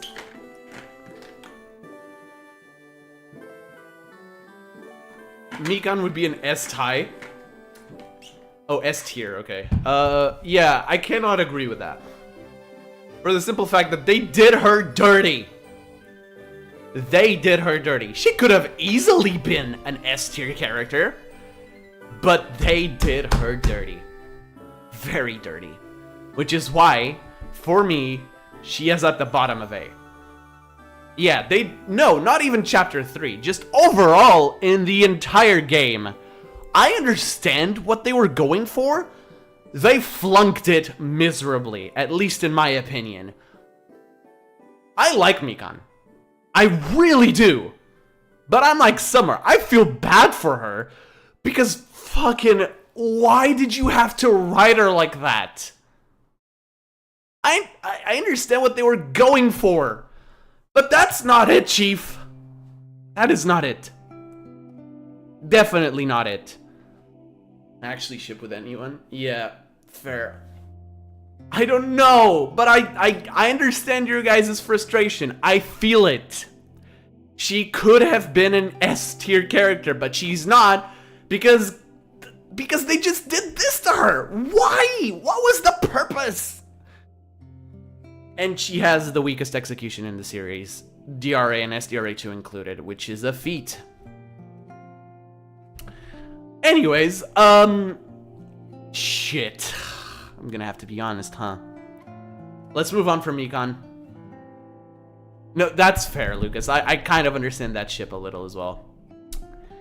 I'm gonna have to be honest here, aren't I? If I'm putting a certain someone in S+, I need to be honest here. I need to be honest. Nagito should get his own tier? No, he shouldn't. Because he's top of S+. Oh, Ed, what are you doing? In the canon series, I don't think there's anyone who's better written than him. That's overall, by the way. I don't think there's a single character that's better written than Nagito Komaeda in the entire series, and that's including V3. Great character, but I want to kick him? Exactly. Exactly. Like, story-wise, relevance-wise, and just, like, being an actual plot point-driven character, there's nobody in the canon series, besides maybe Junko and Chihiro, that gets close. This motherfucker is way too important for the type of character he is. That's what I'm gonna say about him. Fuck you, Nagito. I wouldn't go that far, because we still have V3 to go through. Nekomaru Nidai! Yeah, he's right behind Hibuki. Great character. I don't think, maybe besides Kaito. Yeah, exactly. Nagito is cringe, but that makes him free. Nekomaru does nothing for me. Besides Kaito, best motivator in the series. That's particularly the reason why he's this high. He's also kind of funny. It's just a good combo. I also think he's really good in Chapter 4 when he's Mekamaru. Nekomaru the shit man, affectionate. Bruh. Okay, then. But yeah, that's pretty much it. Good motivator, funny guy, actually fantastic appearance in Chapter 4 as a fucking robot. What more could you want? Okay, here she is. Low S for you? Fair enough. Here she is, chat. I have so many things to say about you. You've actually grown on me over the last few months as well. Not as much as Sayaka, though. Nekomaru vs. Gundam was dope, true. And I am gonna make something incredibly bold.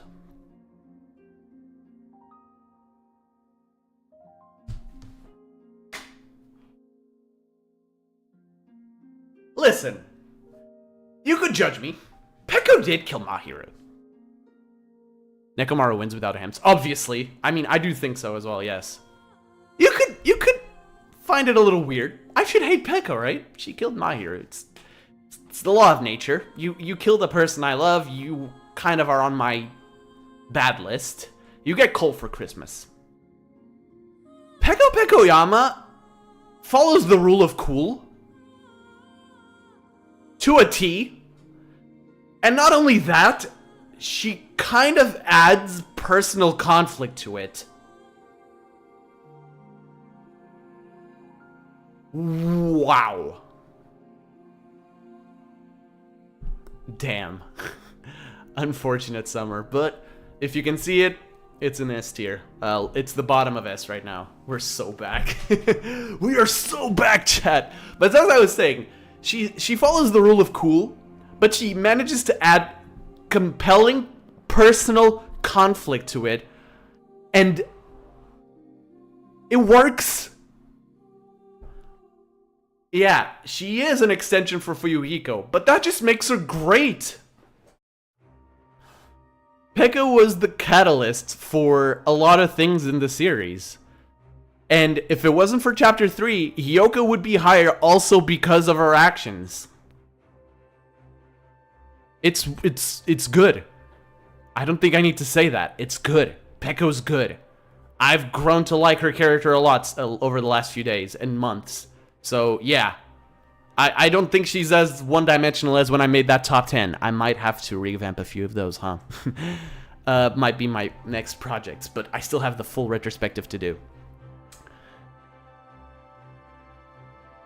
Sonia. Sonia Nevermind is behind Genocide Jack in A tier. Now, here's the thing. Sadly, I always think of the shitting CG. I forgot about that one. Damn, that's unfortunate. Sonia Nevermind is such a great character. Because all she wants to be is a normal high school student alongside her friends. But the royal demeanor and composure she has elevate her to a status that not many others have. She kind of does nothing plot-wise. I don't disagree. Bear in mind, I do not disagree. She has the same smile as Sayaka. That is true, yes. But I do not disagree that she does nothing, at least in the game. But I have to say, the way they handle her doing nothing is really good. I found her important in Chapter 5. No, she was important. I'm not saying she didn't do, not anything. But they handled the little she did, and the points where she didn't do much at all very well. I think she is important, but not for plot reasons, if you guys can understand what I'm saying. don't forget, guys, the last rebuttal showdown of the game is hers. And it's heartbreaking. Exact same smile with the exact same eyelash. Her eagerness towards Japanese culture is very cute. She's like a weeb if a weeb wasn't overbearing. Basically, yeah. In that sense, she is that. Yes, I agree. So yeah, that rebuttal showdown is fucking heartbreaking. So yeah, that alone places her in A tier. The rest is bonus. And then we have this guy. Oh, good lord.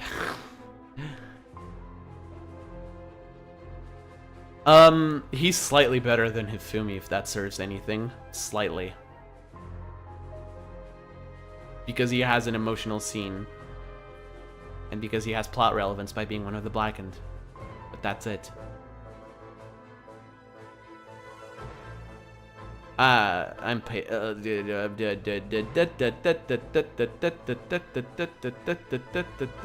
D. I disagree. Hifumi is Teru but bad.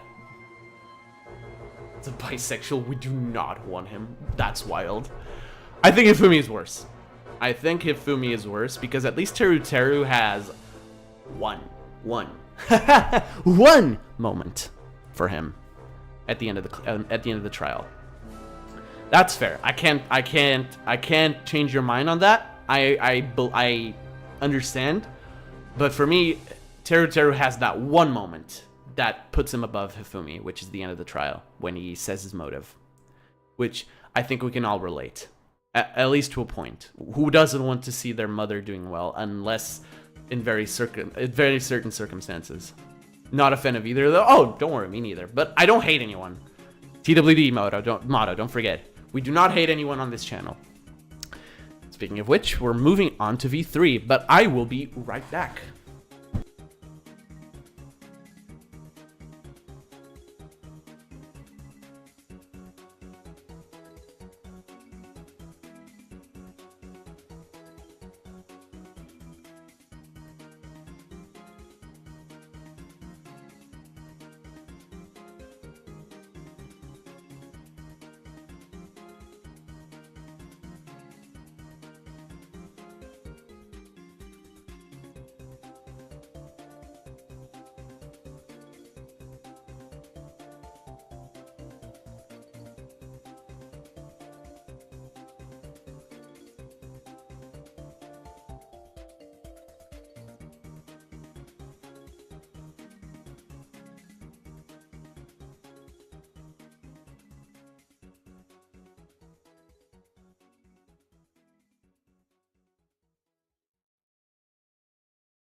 Hello, I'm back. Got more water, which I really needed. Sure, Rail Canyon's good. We're now in DRV3, chat. Oh boy, Angie Onaga's first, huh? Right. Alphabetical order, I suppose. Posted Sayaka and Sonia Sprite on Discord. They are the exact same face, you're right. Side by side, it's easy to see. Okay, so let's start with NG. V3's cast is going to be interesting overall.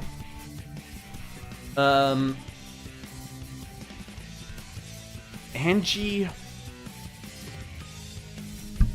I am finally dethroning Genocide Jack. I think NG's top of A right now. I love her, NG. I love her. I love NG Onaga is a great character. She just made some bad choices, but I do understand why she made them. I do understand why she made them. The poetic irony of the school council ID was cut short, and that makes me sad. Fair enough, yeah, I guess it. Her Love Hotel event was wild. I'm gonna be honest, I purged the Love Hotel events from my mind. I don't remember many except Muse and Tsumugi's, unfortunately. But yeah, NG. I think I said it in my top 10. I think that was like the best way I found to describe NG. She is someone who gives guidance to others, but desperately searches for her own guidance. If her character wasn't kind of racist, fair enough, I see it, yeah.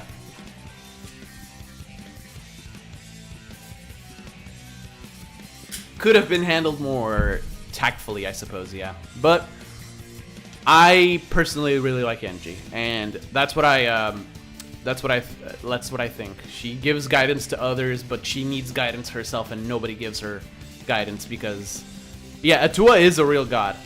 They did their research. Too bad they didn't do it properly.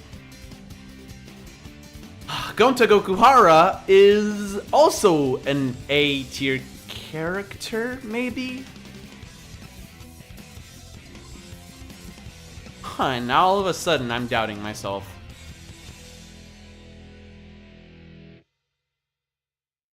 Now all of a sudden I'm doubting myself. Not because he's gonna be B, but maybe because he's gonna be S.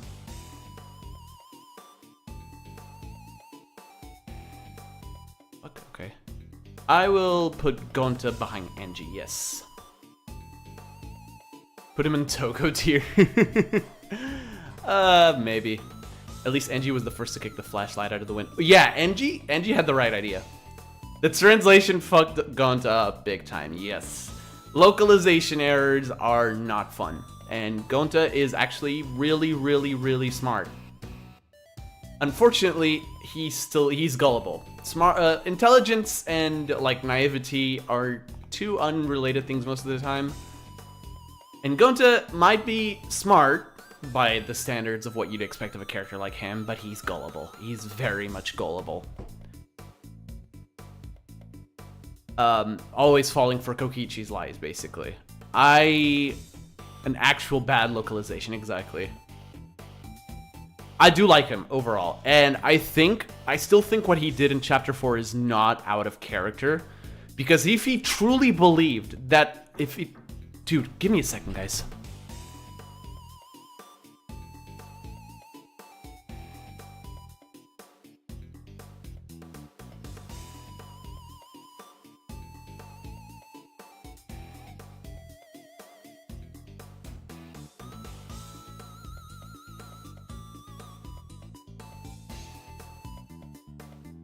I'm so sorry, we haven't gotten rid of these yet.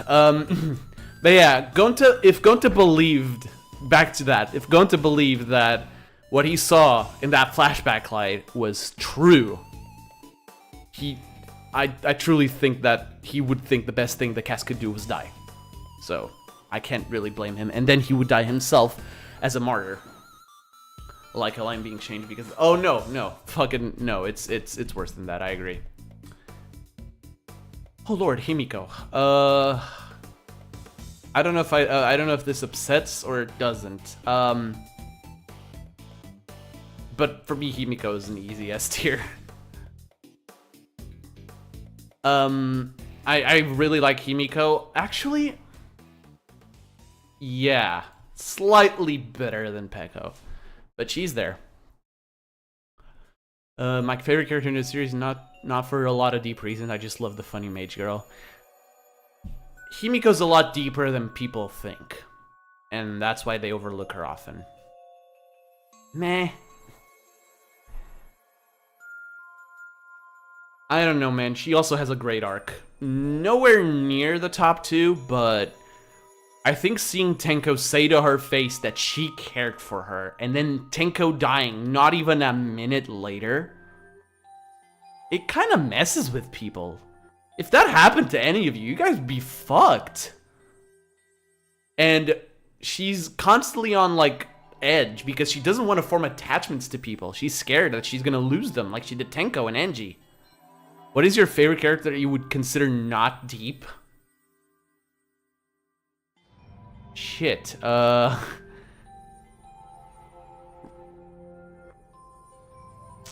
think everyone, I mean,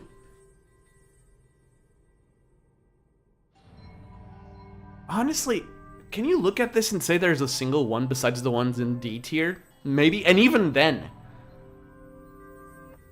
Hiroko has a bunch of PTSD. Leon is not that deep, but also not that light either. Oh, not just Danganronpa. Oh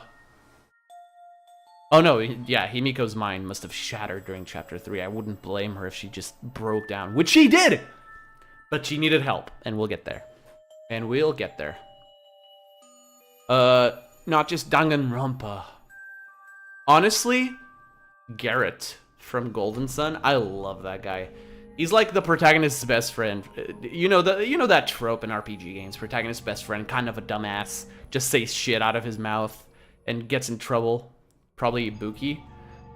Oh yeah, Ibuki is not that deep either. You're right. It's easy to forget.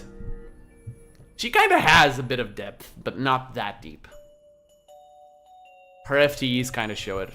But yeah, that's Himiko. I really like her, and I think she deserves that spot in S.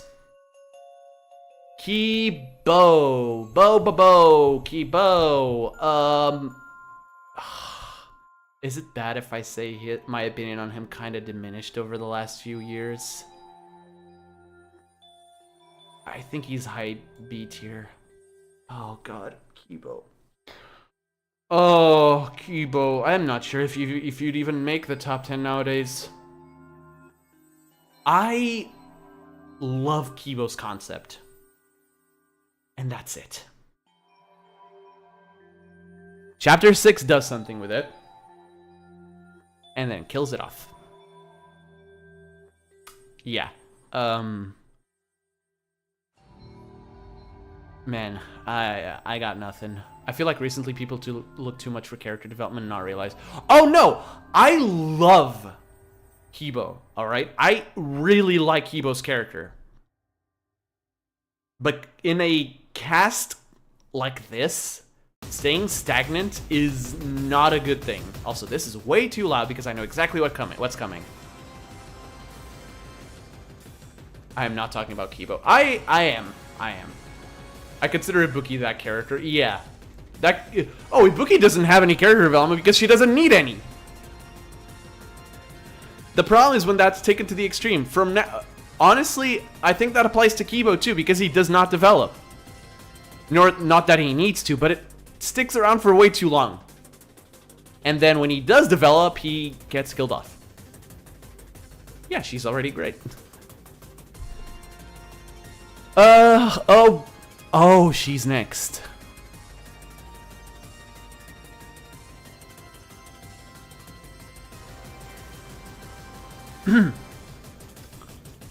Yeah, honestly, could have been. It had the personality of an early victim.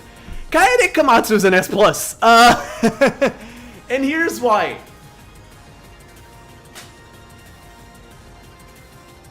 She is a fully developed protagonist at the start of the game. And that's why she dies.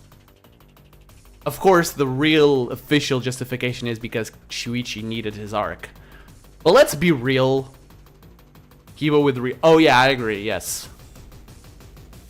But then they wouldn't have been able to pull off the stunt they wanted at the end of the game with like the whole plot twist, which I don't mind because again, I like V3's ending. I'm like one of the few people who looks at V3's ending and says, "This is brilliant. I love this, and yet I want more." Kaede is such a sweetheart.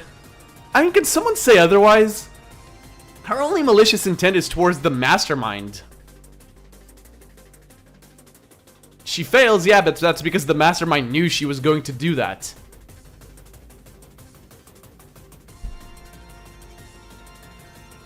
Exactly. Kaede's death pretty much triggers the entire game. Like, I said it in my top 10, and I still think it holds up. Kokichi probably becomes the way that he is because Kaede is found guilty of killing, even though it's a lie. So Kokichi got wrapped up in a lie and became the way that he was because of that. Even though he was already sort of distrustful, I think he fully trusted Kaede. It's just my opinion, though. That's just one example.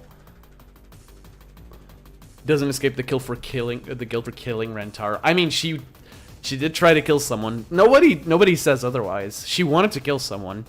She just killed the wrong person. She just killed the wrong person. Kaito Momota. Yeah. He's also the GOAT. Kaito is also the GOAT.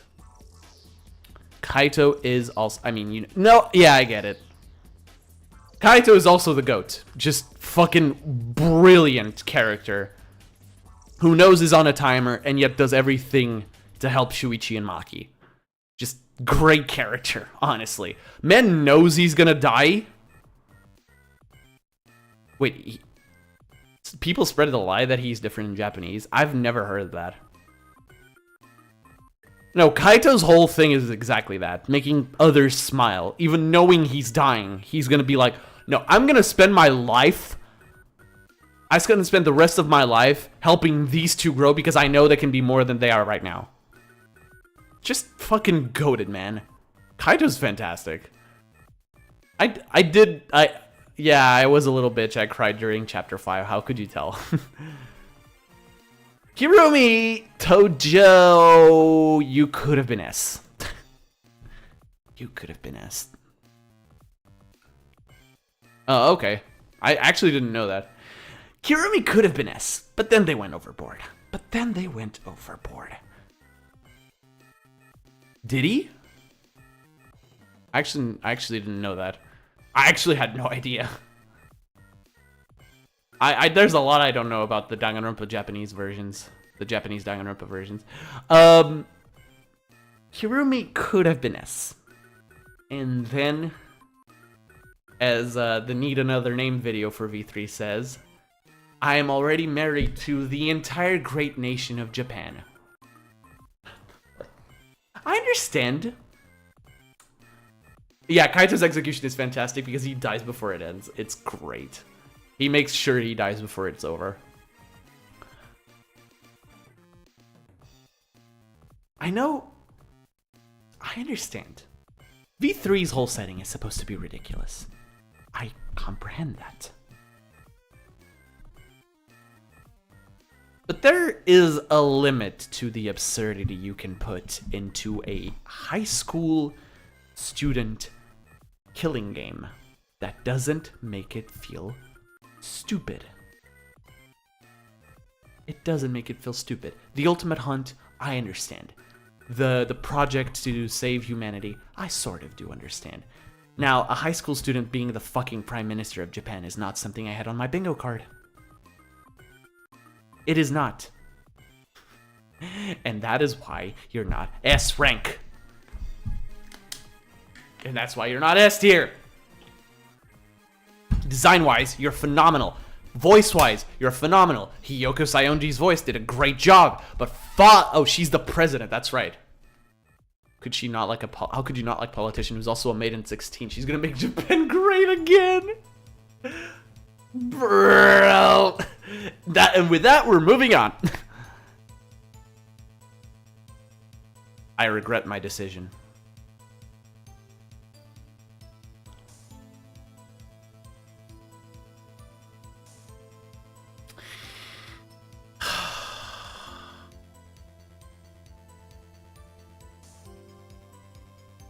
The most morally great character in the game. In the series, actually. Kokichi! What do I do with you? Because I've played V3, I think 4 years ago, and I still haven't figured it out. I still haven't figured this little shit out. I figured out Nagito. I figured out Byakuya. Hell, I've even figured out Rei Mekharu and Shobai Hashimoto. But I have not figured you out. Boy, Schrodinger's asshole. He's so morally gray that he doesn't have borders. We don't know him enough for this. And yet, he's just a fantastic character. No, Safi, I'm with you. I fucking hate him. I hate him, but out of principle, I have to place him here. I fucking despise this little shit. I would punt him to the moon if I could. Let's move on. Exactly. Oh god, no. No. Oh god, it's him. Guys, it's him. It is him. Oh good lord. How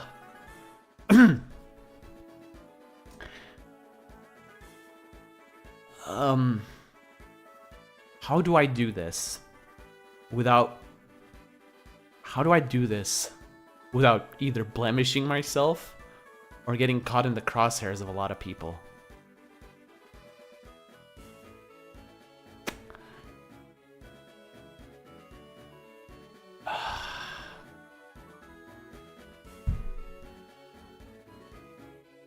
Oh god.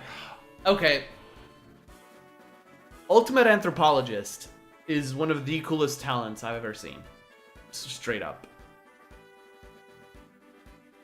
Chapters 1 and 2 Kyo would likely got an A rank.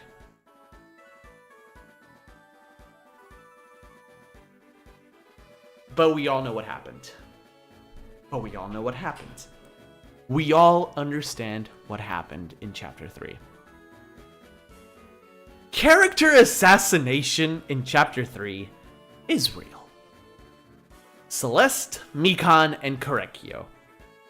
Mikan is the least worst of the three because they assassinated her in all the other chapters, but Celeste and Kyo, holy shit.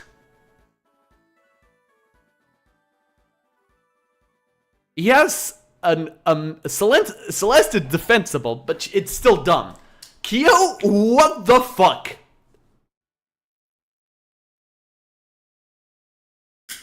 Kyo is a major what the fuck. He went from probably top of A to top of C because of that killing and because of what they did to him. But don't worry, because you guys are gonna call me a hypocrite. The thing about this, you guys are gonna call me a hypocrite once we get to SDRA2, but I think there's a fundamental difference. I hope to be able to convey that when we get there. Speaking of, continuing on, Maki, Kyokamaki, that's the wrong Maki. Ed, DRA is next, calm down, you'll get there. We'll get there. Maki Harukawa. Jesus, I'm sorry, guys. I'm cooked. Yeah, I know. Shut up. Shut up. I know. Maki Harukawa is also S top, slightly better than Kaito for me, because she actually decided to change for his sake. Her FTEs are phenomenal. Her character is a little broody at first. I really thought I wouldn't like her, but the game just proved me wrong. Yeah, exactly. No. Yes. Sorry.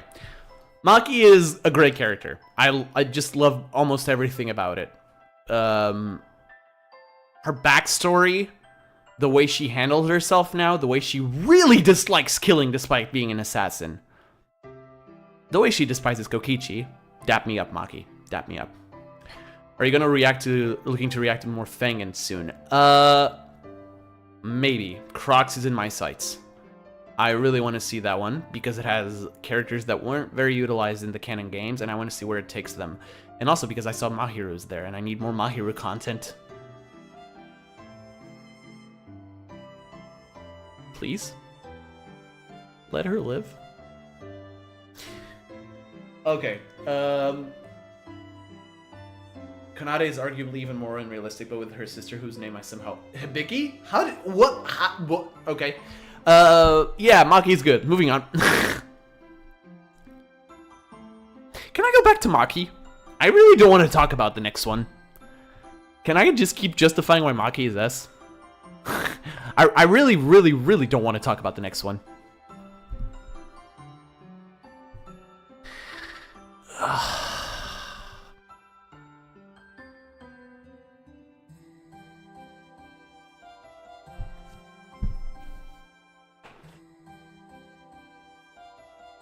But I'll talk about that more another day. Alright, enjoy your dress rehearsal, right? I believe that's what you were doing. Miu is top of A, out of principle. Because I respect what she did for the story, and who she is in reality. This girl needs to learn how to keep her mouth shut. That's my main issue with her. Alright, see you later, Summer. Happy to have you here once again. I like Miu. I want to love Miu, but I can't. I like Miu. And that's the most she'll get from me. I don't dislike her. I don't hate her. I like her.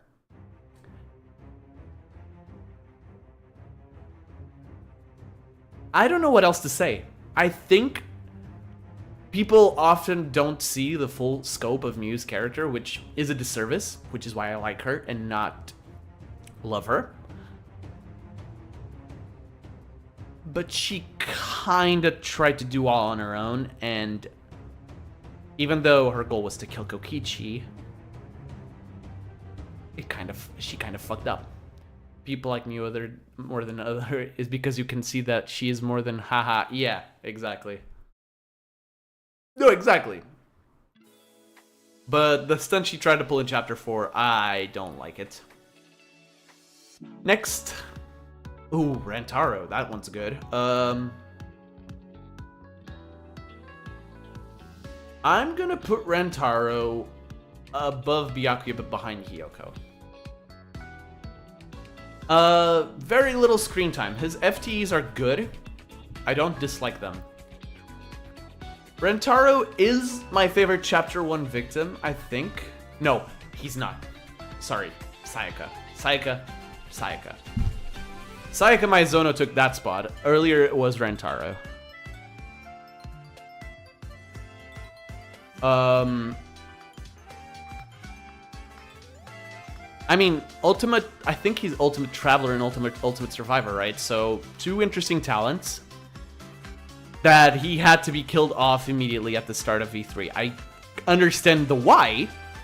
I don't like what it did, but I understand the why it had to happen like that. Exactly, yeah. Everyone would be suspicious. A man clearly knew more than he let on. The Survivor perk that we learned of in the late game explains pretty much everything. He's cool. I like his design. I like his voice. Johnny Youngbosch killing it, obviously. And yeah, just cool. Rule of cool applies, just not as much as Peko. We have 4 more characters for V3, and then we have to pause the stream for a bit. I have to run some errands, and I will be back for another series, which I'm really looking forward to. I like the headcanon that he knew Tsumugi. Actually, that would make sense. To be fair, did he have his memories? Not all of them, right? Anyway, Ryoma. Yeah. S. Ryoma Hoshi is potential man. He could have done a lot, but got killed because he lacked the will to live. Yeah, exactly. Potential man Ryoma Hoshi. I really like him. I just think he could have been done better. He should have been a survivor. But to be fair, Ryoma appreciation. Yes, how's it going, Ilferia? Welcome on in. Ryoma appreciation, absolutely. We appreciate short kings here. Potential man could have been a survivor, should have been a survivor, but when the makers of the game sent him a video saying that nobody fucking cares for him, you can kind of understand. Rentaro is just like me for real. We both would die if we got hit in the back of the head shot the ball. Man, like me for real, for real. We had a non-standard character design curse. Yeah. He had that. But yeah, I like Ryoma. He should have gotten more out of this game, but I understand why he didn't. S rank. Moving on. And this is that moment I told you guys about. This is so interchangeable, though. For now, it's like this. The most resistant to the curse? Fair, yeah. So, Shuichi... It really... By the way, Ryoma... Yeah! Ryoma did during the rebuttal showdown, right? I remember that. That's crazy. Shuichi... It really depends on the day between Shuichi and Komaru, who's my favorite protagonist. Today is Komaru. I just love everything about Shuichi. Almost everything. I think some tropes with Shuichi...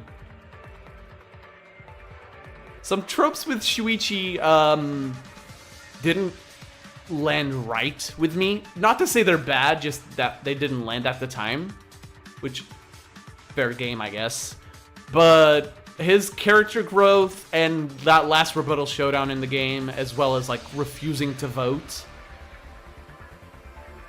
it was a pretty good moment, honestly. Shuichi leading the charge on the final class trial and learning himself the Kaede, not collapsing from knowing that. Yeah, my respect. I really like him. S. Hifumi getting up to say what, according to TV tropes, is a Yumineko reference. It's iconic. Alright. Tenko Chabashira. Oh, goody. I like Mahiru. I must like Tenko too. Yeah, you guys are right, I do. Slightly below Sonya. Actually, no, below Hibiki. Ibuki. Dude, the Danganronpa Another Brain Rot is so real. It is so real. I am so sorry. I do like Tenko, because she's also a lot more, it's middle B for you, fair. I like Tenko, because she's also a lot more than she shows herself to be. The FTEs show that, but she's never gonna be close to the Achilles tendon of Mahiru Koizumi for me. So, stay in your lane, degenerate male hater. I'm just kidding. I really like Tenko. I think she does a good job for the parts she's alive. I know one group of Let's Plays who love Mahiru but despise Tenko. I don't despise Tenko. That's something to call her. I like Tenko. I just think they kind of went overboard with her. But FTEs do show that she does like Shuichi. She just can't show it because she has a reputation to uphold. Wait, was it the localization again? Dude, V3 kind of got fucked, huh? Alright. One more character and then we'll pause the stream for like 15-20 minutes. You guys can go and get a drink, get some food. Because after that, we still have all of these guys to go through. Oh, that's going to be fun. But for now, Tsumugi Shirogane. I like Tenko's interaction with Mahiru. Yeah, that one was pretty good. I liked it too. I knew they'd do it, but it's still good. Other than, I think, Teruteru. Hey, I understand. But you know what I don't understand? Tsumugi Shirogane. Oh, Tsumugi Shirogane. Tsumugi Shirogane is the worst mastermind in the series. Am I wrong? Good God. What? Tsumugi S plus tier for you? Okay. I'm actually curious as to why, because she does nothing and arrives as the mastermind of the game at the end.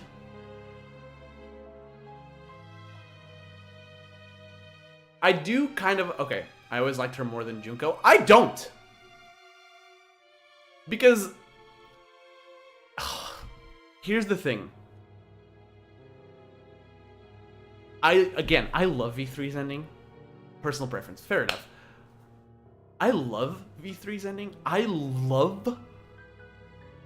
Oh, yeah, dang it. Interchanging. Yeah, that's fair. But, like I said, I love V3's ending.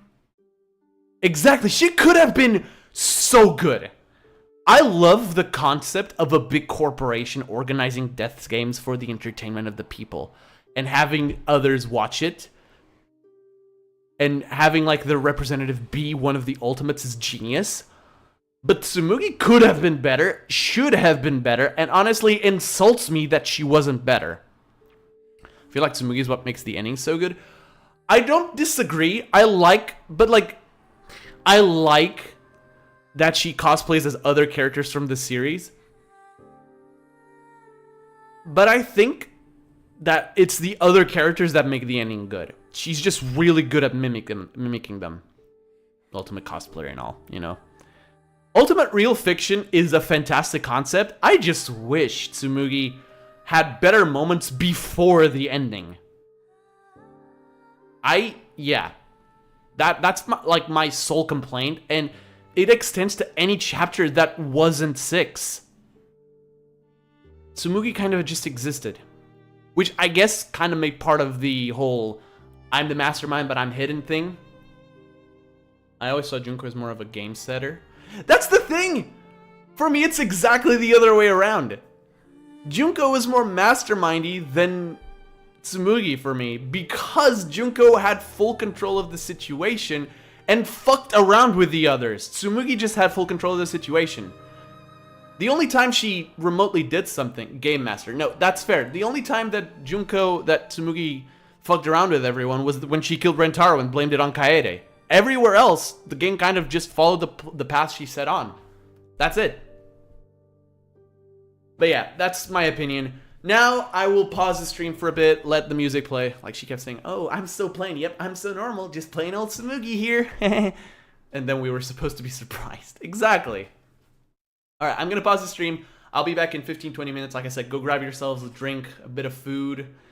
And... yeah, once we're back, once we're back, DRA, let's go.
We're back. Now we're back. Welcome back, everybody. No, you did not miss DRA, Summer. We finished V3 just a bit ago. We finished V3, and now we're on to DRA1. Hola. Soy Tora. As a Portuguese man, it would be shameful of me not to be able to speak Spanish, at least a little. Okay, shall we begin? Oh dear lord, and that's an amazing first draft pick. No. Oh, you're gonna go, Lucas? All right, see you later. Thanks for stopping by. Sure, why not? Akane. So, Akane. First explanation of DRA. Akane has two forms, despair and normal. The thing is, the normal form, we call normal, she's fake. She doesn't exist. It's a different person altogether. And it's why she has two. The same's gonna happen for a certain other person you'll see later. Despair Akane is S tier. Fantastic antagonist, alright? She is really good. I personally love it. Overall, actually... Do I want to step it up a notch? Is she worthy of S+? Because I'm thinking, if it's DRA only, she's S. But what about her small role in SDRA2? I'm trying to think about it, like, objectively speaking, she is responsible for the good guys winning, technically. Because she snaps Sora out of her funk.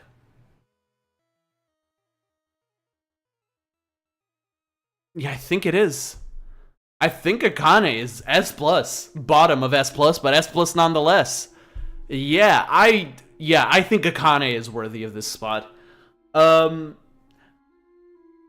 I don't think I've ever seen a transformation this drastic. Even with Hajime and Izuru, it just became like an emotionless guy. Akane normal to Akane despair is kind of like giving crack to Sonic the Hedgehog and allowing it to run through a school or laboratory or whatever. Speaking of which, normal Akane, I do agree that she goes on A and she's the best ultimate, the better ultimate mate. I think she's top actually. I fell for it, chap. I fell for it. I fucking fell for it. Unbelievable how Danganronpa keeps doing this. Sayaka taught me nothing. Sayaka taught me nothing. I fell for it again. Unbelievable how Danganronpa Another immediately hooks you like that.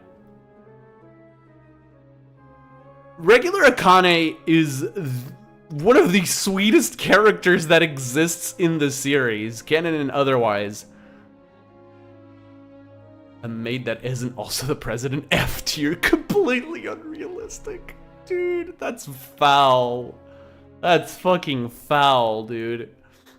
But yeah, like I said, Akane is sweet as hell during the entire game. She has her moments where she kind of loses it, but it's mostly Yuki's fault for being such a little shit. We'll get to that later. And then the heel turn happens at the end of Chapter 5, and I'm like, what the fuck? and then we get this. Peak. Absolute peak. Dude, just peak. Akane's great, just overall. I loved her in DRA, and then SDRA2 came and just fucking demolished everything regarding her. Great. Great character. Ayame Hatano. If Akane had stayed regular, the two of them would have ended together. Just saying. Just saying. Yeah, Ayame, other...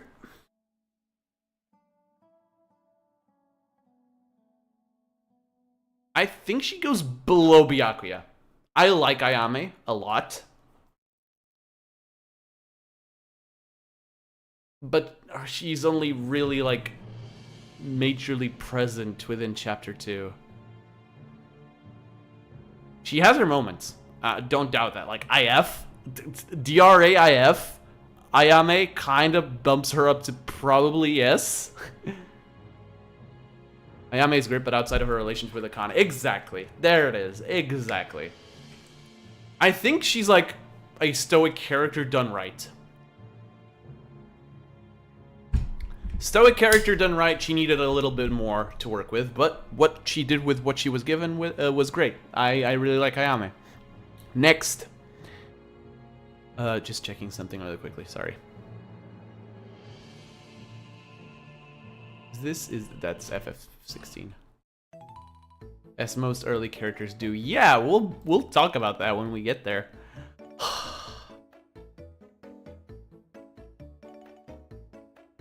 Sorry, Maki. Get out of the way. Get out! Get out! Get out of the way! Bow, motherfuckers, bow. Haruhiko Kobachikawa. Holy shit. Actually insane that this character exists at all. Not quite on the level of Akane, but damn it if it isn't close. I'll skip this. Sorry. I'm just thinking of the music. Oh. Oh, I didn't display during Teruya. Oh, I didn't display during Teruya. Oh. Oh, that would have been perfect. Oh, that would have been fantastic. Unfortunate.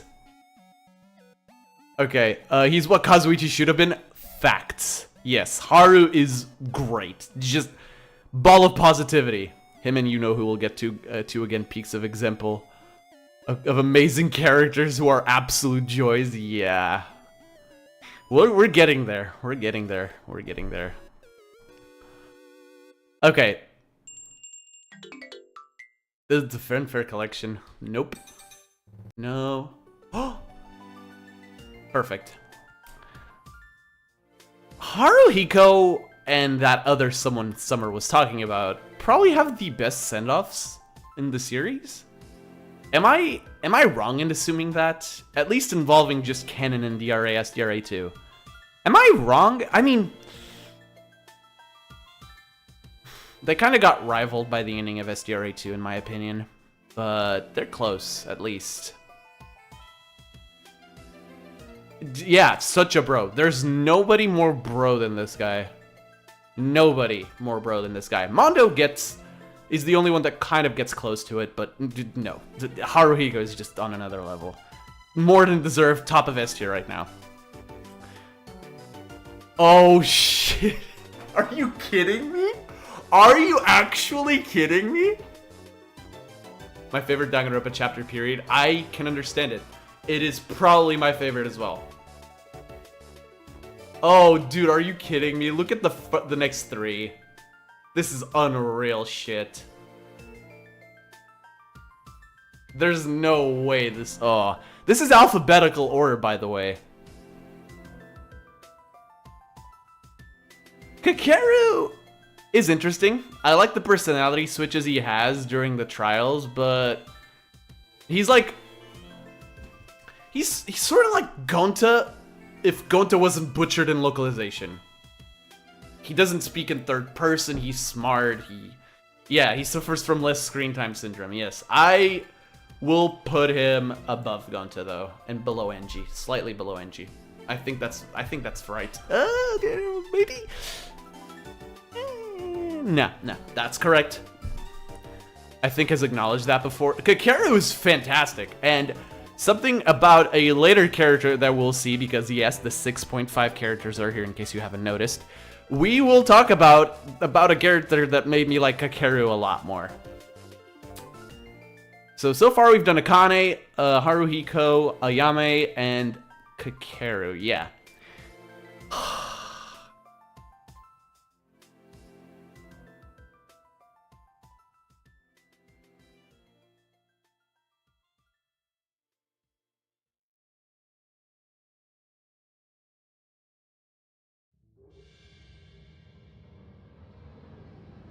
Kanata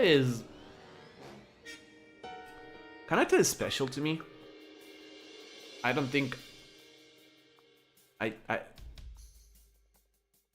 Kanata's really special to me. Kikaru, how do you live for almost half the game? Yet you never use your talent as a lawyer and be even less interesting than your sister. Exactly. Back to Kanata. She's such a special character for me. I don't know. I'm just being a little sappy, I guess. You know what? No, fuck this. Fuck this. Nah. Stay in your lane, Kokichi. This is an angel. Stay in your lane. I can't. Dude, the Deltarune soundtrack playing at the right time fucking gets me every time. I told Kokichi to stay in his lane and Lancer's battle theme started. They kind of look the same, I'll admit. Yeah. Kanata is a special character. Inu, yeah. Fuck you, I was about to cry too. Good. You guys don't see me doing that. I don't have a lot else to say about her, honestly. It's Kanata. It's Kanata and Nori, guys. She doesn't need anything. She's like the purest character in all of Danganronpa besides Chihiro. I got nothing else. Moving on. Kinji Uehara. Again, this is a Peko situation because... yeah, it has to be above. Sorry. Kinji...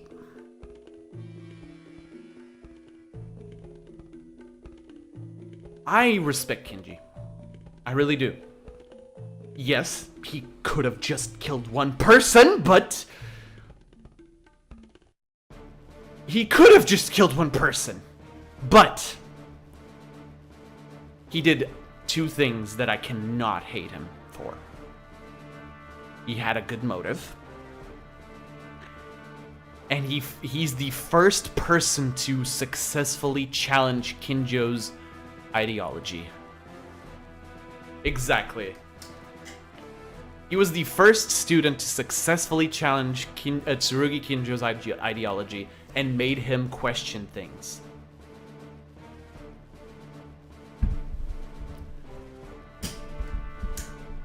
Exactly.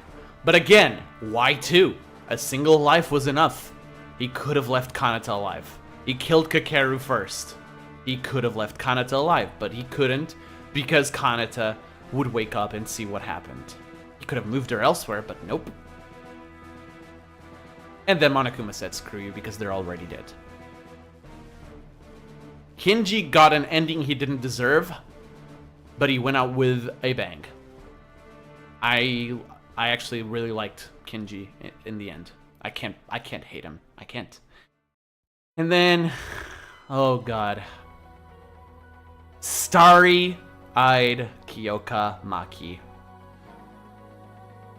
I'm doing it. Fuck this, I'm doing it. Fuck this, I'm doing it. Fuck this, I'm doing it. Maki is S+. I don't care. Maki...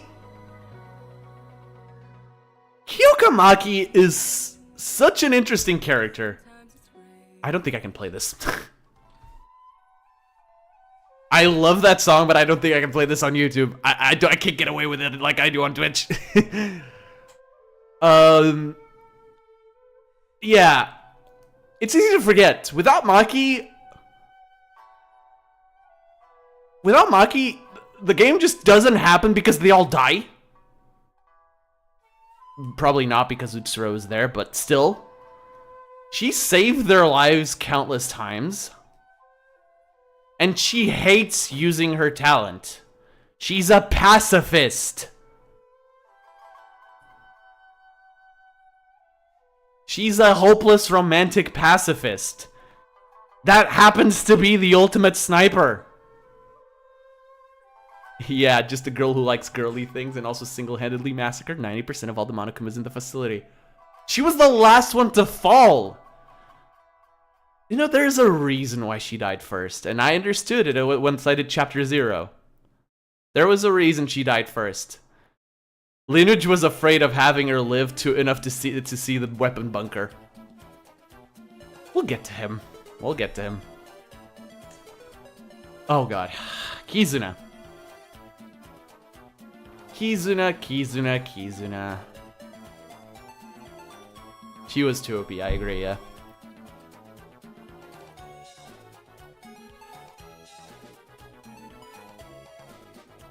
Kizuna's B. Could be A, but it's B.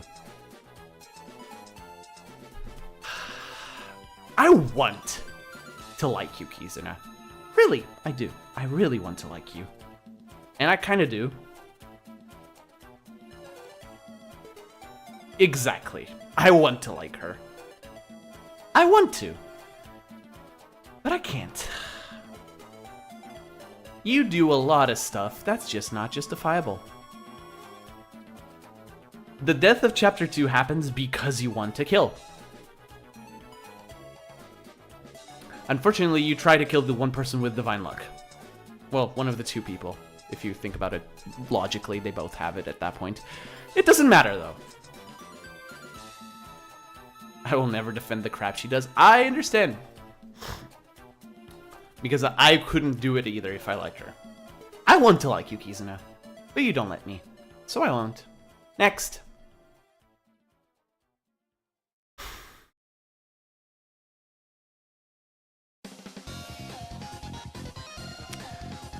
Okay, if I put Maki here, it'd be a crime. If I put Maki there and not Mikako, it'd be a crime.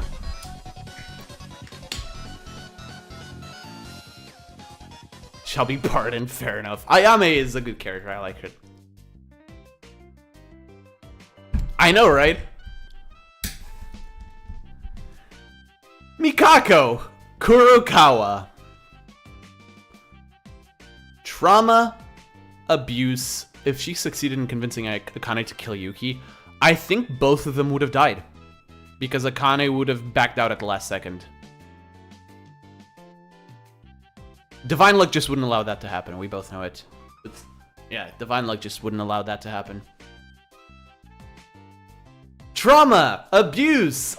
Good lord, Mikako. How are you still the way that you are in Chapter 0? You are a saint. You are a saint. Part of it has to be attributed to a certain ultimate inventor, but I love you for who you are. And I love that even though it seems you're a different person during the game, you're really not. You just can't be who you are. I can't imagine how painful that must have been.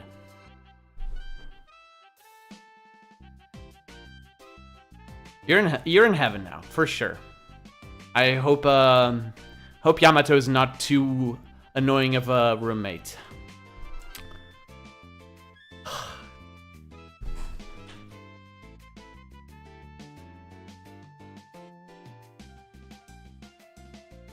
Oh no. Oh no. Oh no. Oh. Oh no. Yeah, I don't see any other. I don't see any other, man. I don't. I do not see any other. I think this is gonna be the one character I'm placing in F tier. There's nothing to like about this guy. There's just nothing to like about this guy. He tries to do that to Akane. He offs Maki. I'm supposed to like him. Why exactly? He has his place in the story, just like everyone else. I just don't like him. I don't. Next. I like him as a meme, but yeah, he's actually the worst.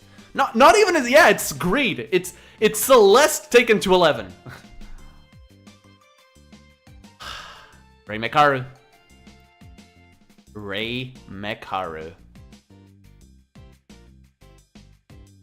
Rei Mekaru. Rei Mekaru is S tier. Overall is S tier. Girl boss. Absolute girl boss. I love Rei. She's Byakuya, but good.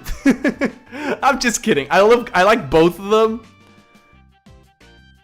It's so sad because Lineage mentioned he was sad not to put more effort on the Ultimate Lawyer. Yeah, at some point you realize, okay, the story I have is really good, and I can't find space for more Ultimate Lawyer. Damn it. I feel that, Zeph. Rei Mekaru's S tier. I don't think there's much I need to justify with this, but in case I do, DRA Rei grows a lot because of a certain someone that's coming up. I think it's right after. I'm so looking forward to this. I'm so looking forward to this. Yeah, cool. But chapters 5 and 6 Rei are peak, just absolute peak. And then SDRA2 Rei is my favorite member of the Kisaragi Foundation. Like, hello? It's Rei. She is her trademark. She's her, all right? It's Rei.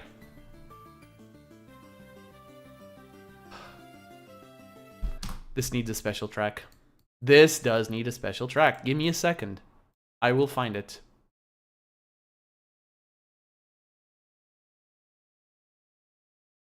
I will find it.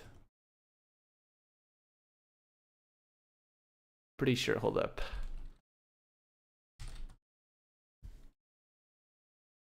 God. I'll just play it on YouTube. Screw it. I'll use the other page I have.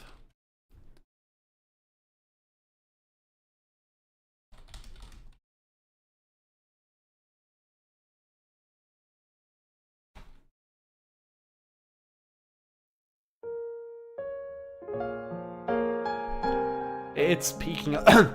It's peaking a little.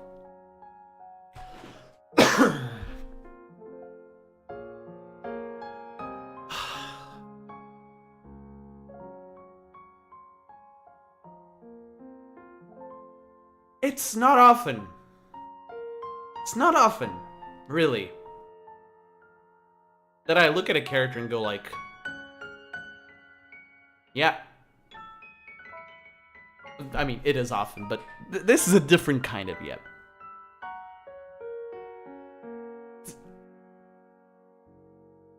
The ultimate clown?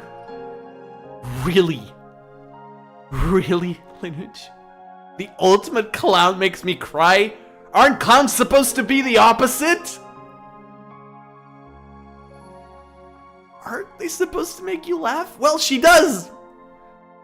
Satsuki is the funniest character in the game.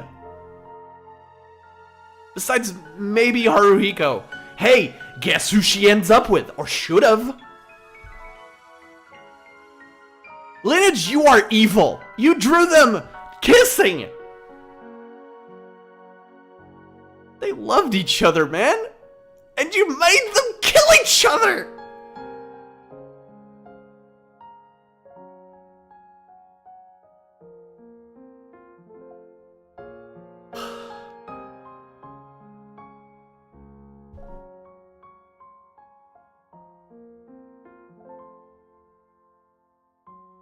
Satsuki is the embodiment of strength in this. I called her a third of the game's ultimate hope, but in reality, she's more like half of it. The other half is Mikako and Yamato.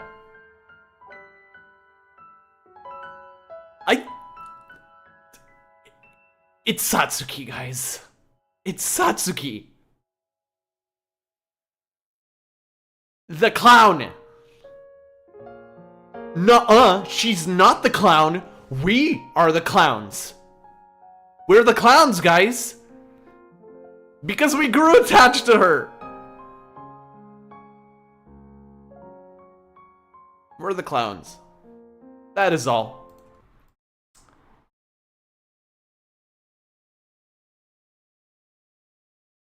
Moving on.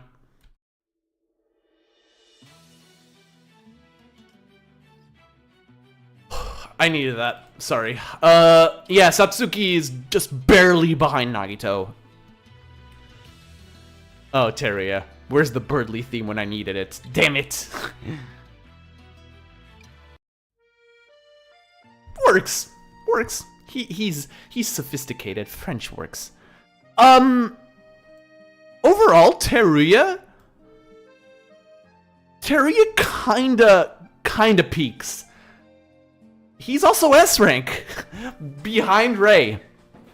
If it's DRA alone, probably A. But SDRA2 Teruya, holy shit. Yeah, he has his hiccup moment in Chapter 4. Can I blame him? Not really. Shitty role model and memories unlocked by statues of the two people he promised to be better to? Yeah, I'd lose it too. I also love the sprite I chose. I chose that sprite for him, by the way. I really wish he survived. I really do. Because man had to go through 2 of these. And died at the end of the second. Cruel irony, dude. And he died after remembering everyone. My consolation is that I imagine Satsuki and Haru greeting him in heaven with open arms. That's my consolation prize. My only consolation prize at that. Still, he's funny. He's really funny in both games. Except when he's serious, but he's funny most of the time. Yeah, speaking of which...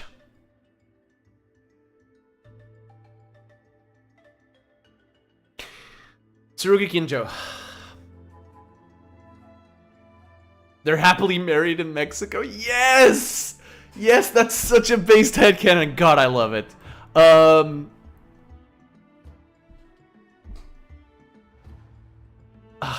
Unfortunately, I need to stay true to my values, and I like Kokichi slightly more. But Kinjo is, yeah, I can't deny it. He's fantastic. Not a good person by any means, but he's great in both games. More in DRA than SDRA2, and SDRA2 is more villain-like than antagonist-like. S plus is valid, but I want him in the dude. Again, I get it. Like, let's look. I want this guy to eat dirt. This guy is not on Twitch. Hello. I was doing a Danganronpa stream. Most of my Danganronpa audience is here. So yes, I am on YouTube. So I want this guy to eat it. This guy to eat it. This guy to eat it. Sorta? Yeah, this. SMH, so true. We'll be on Twitch tomorrow, though. Hopefully. I haven't made the VOD channel yet. I should probably work on that. But yeah, Kinjo is, he guides himself by some pretty dubious values, doesn't he? It kind of gets expressed a lot, especially in SDRA2, but not a good person, guys. He's not a good person. His solution for a closed door, a solution for a locked door is mass suicide. We'll see. We'll see. We don't know if he's back tomorrow. Alright. But yeah, that's Tsurugi. Yeah, for those of you who don't know, we are playing Deltarune in Twitch. He's comfortable seen together, seen in Chapter 4. Yes. I know. Exactly. And finally, we have the last 3 of DRA. Yamatoki Saragi. I mean,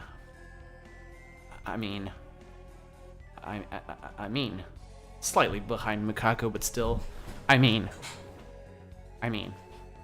Yamatoki Saragi. Yeah, honestly, What? No way. No. Yes. Yamato is interesting. He has a full backstory. Really good backstory. He has more responsibility than most characters in the cast. And is the most mentally broken character in the game as well. Is this your turn to die? Yes, actually. Mr. Google Translator man.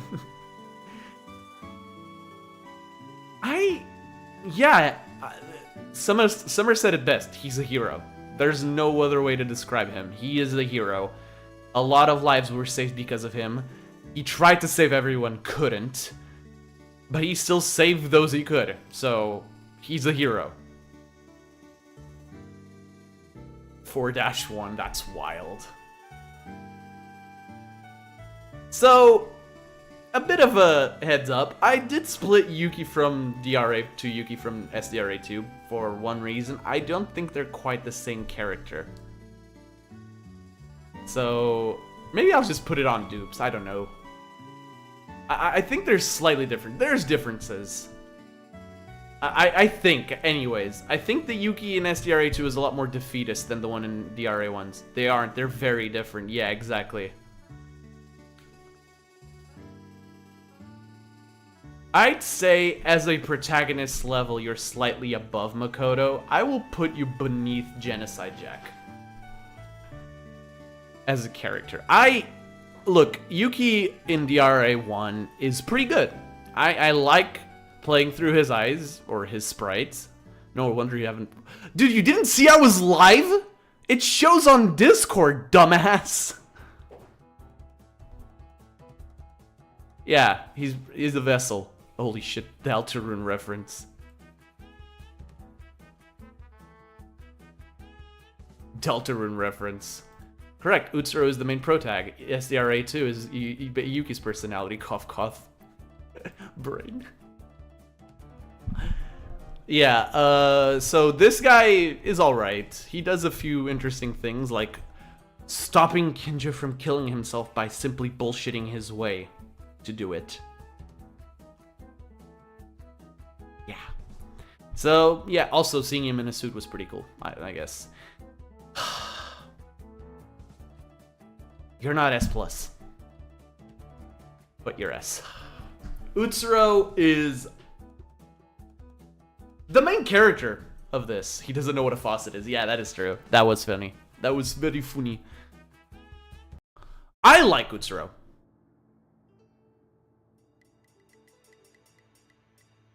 What? Wait, really? It doesn't?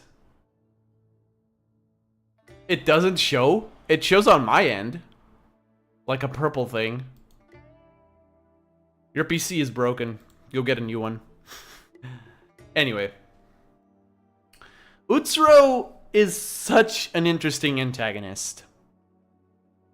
I can't really start to explain why, though. He's Izuru, but good. Again. He's just Izuru, but good. A guy who's grown nihilistic because he gets everything he wants, even though he helped a bunch of kids in the past, and who was tainted by a certain little ultimate fashionista. He's God. He is God in this world. He can bend everything to his will, and chooses to die because he's sick of life. That's the only reason why they defeat him, and then they bring him back, and he's mad because he's alive again. And then spends whatever is left of his life inside of a simulation with a certain someone we're gonna talk about. He's God. Yes, do the joke. He's God.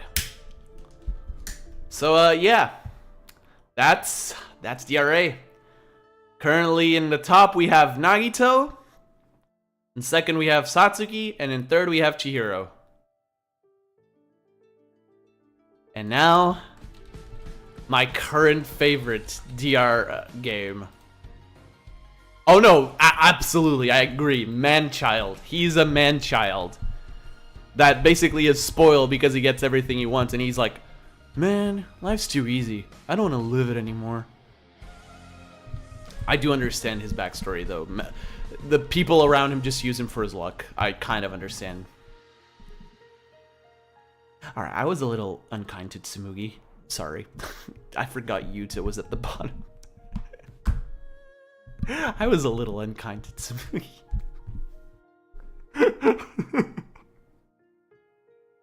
I'm sorry.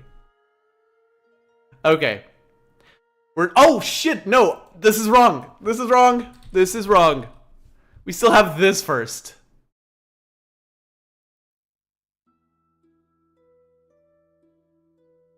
DRA 6.5. I completely forgot we have 5 characters from here. He's wrong, holy shit. Oh hey, that extra cast, yes, but they all kind of fill their roles. Hikaru Ando is a man I admire, but since he only shows up in 6.5, I can't go higher than low end A tier.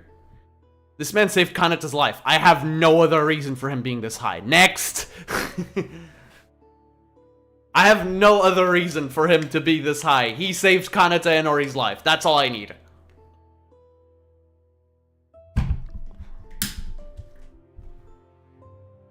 Alright, then we have the 4 that actually showed up at the end of SDRA2.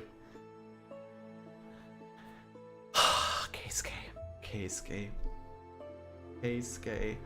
What would Satsuki say? The 6.5 characters are interesting, but didn't have the time to get properly developed. That's fine. I still want to rank them because they are sort of pivotal for the plot. At least these 4 are, in a way. At least these 2 are. Keisuke. You're still top of B because of what you did in 6.5, but you disgrace your family name.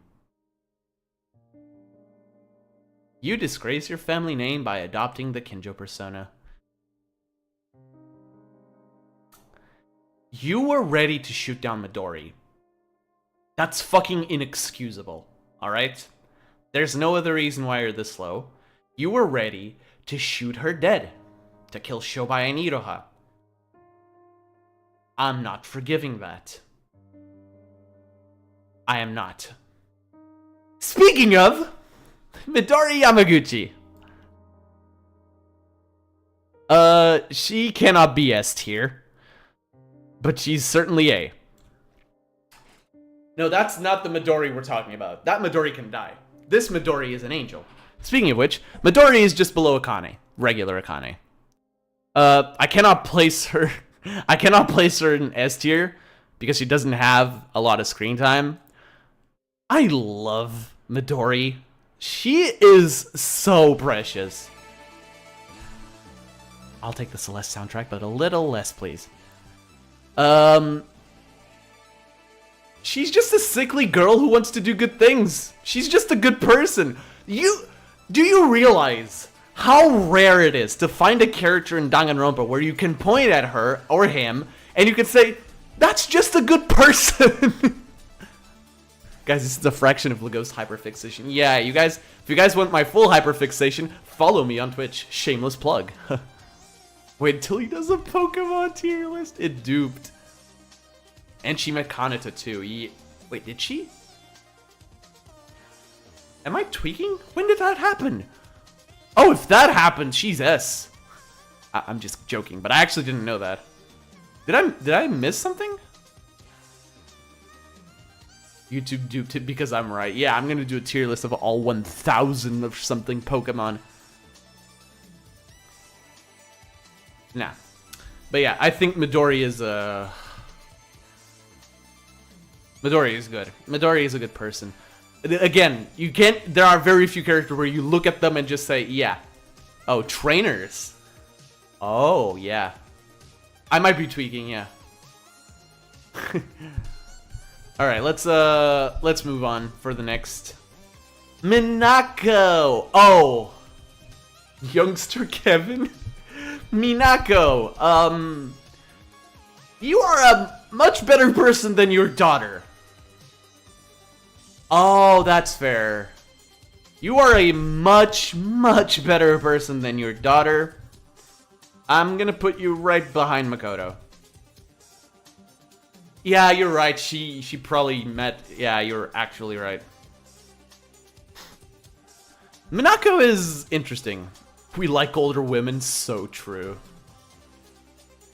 She's kind of a mentor figure for Midori at the end of SDRA2. She's kind of a little bitch and in 6.5. Hiroko, but more screen time. You're not even wrong, though. She's just more direct than Hiroko. Had she survived, Kizuna could have become a much better person. Yeah, I guess. I guess you're not wrong. Yeah, she is funny, I agree. And finally, the GOAT. Alright? This guy, this kid, this GOAT status for 6.5 characters. Ryutaro Maki is the fucking GOAT, alright? I won't hear it otherwise.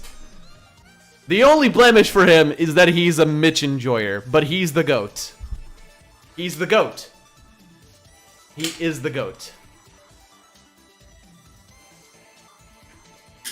Exactly. The only blemish is that he's a Mitch enjoyer. We do not tolerate Mitch enjoyers in this household. He's the only F tier.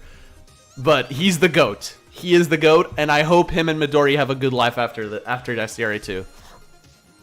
I really hope him and Midori have a good life together after SDRA2. I really do. Do what these two could not do, please. And now, yes, guys, 16 students left. We're ready. 16 students left. SDRA2 time. This one's gonna be personal. This one is gonna be fucking personal. Not the character itself, but the game. Oh, God. Oh, Emma Magarobi. I have to admit, also kind of grew on me as a character. She's not top of A. I will place her behind Midori. Because she's better than you. But she is funny, she's charming. And she has a very twisted past. Holy shit, why are all the Void characters like this? Holy moly. Why, Lineage, you made... Oh, Jesus fucking Christ. Putting out cigarettes on her arms. Why did you include that? There was no need. There was no need. I still remember that dialogue vividly.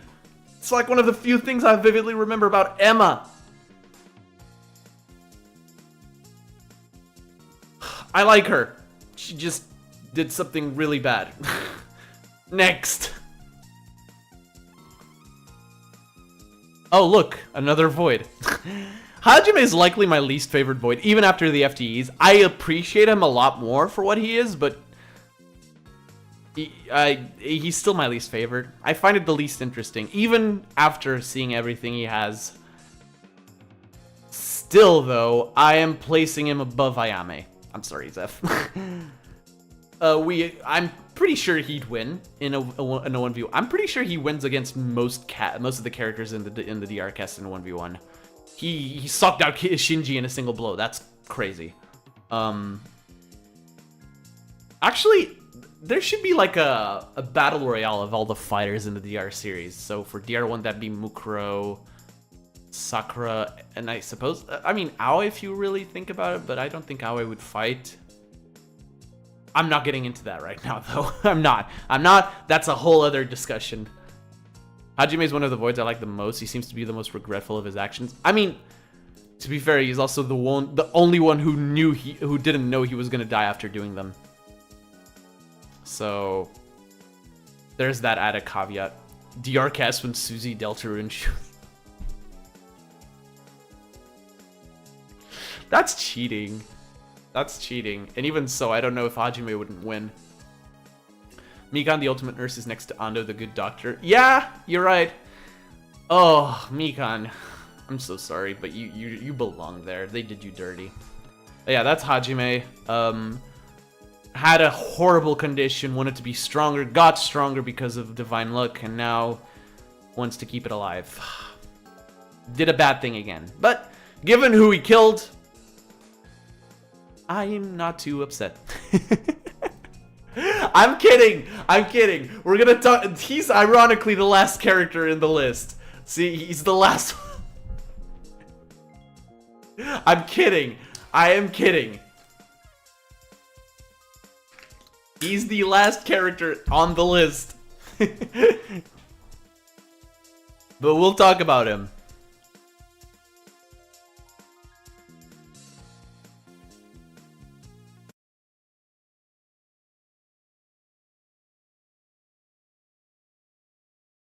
We're gonna do something here.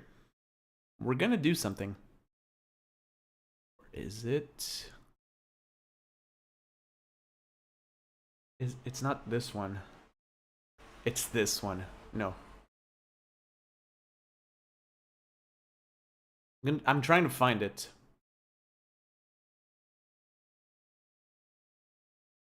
We're gonna do something. Dude, where is it? Susie's theme? No.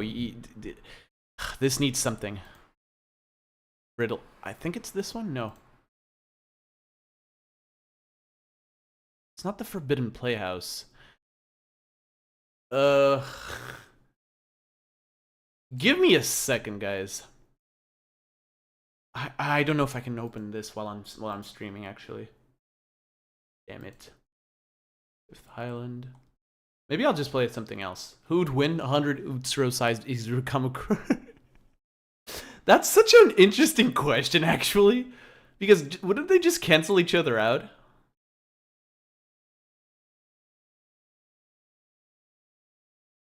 Idol, Bear Academy. I don't think it's tropical. It's not that.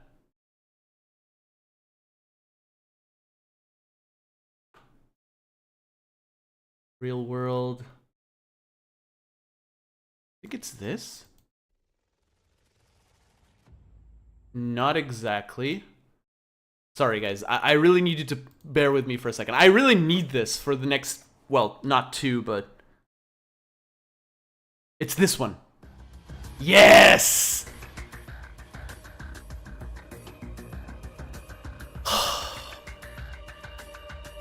Found it.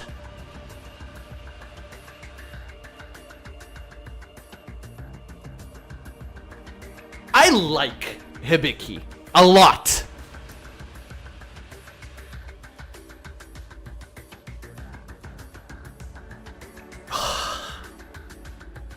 And that's all I have to say.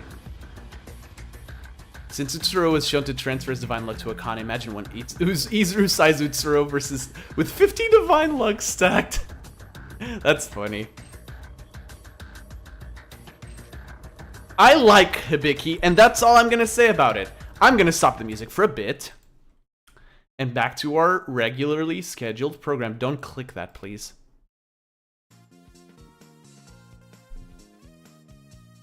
Iroha. Iroha Nijiwe. You know, for a long time you were my favorite. You're still... I still like you slightly more than Hibiki. Oh, the little painter that was and wished to be. She's one of the funniest characters in SDRA2. And completely unintentionally too. She's not trying to be funny. I want to kick Iroha. Is that a bad thing? Not exactly. Because I wouldn't mind kicking her once. Exactly once. And then hug her. And then hug her and apologize. But kick her first, and then hug her. And then maybe kick her again. And then hug her again. See, that's the kind of thing I feel for Iroha. She out of the void, I'd say she's the least malicious. But she's still a void. She does bad things.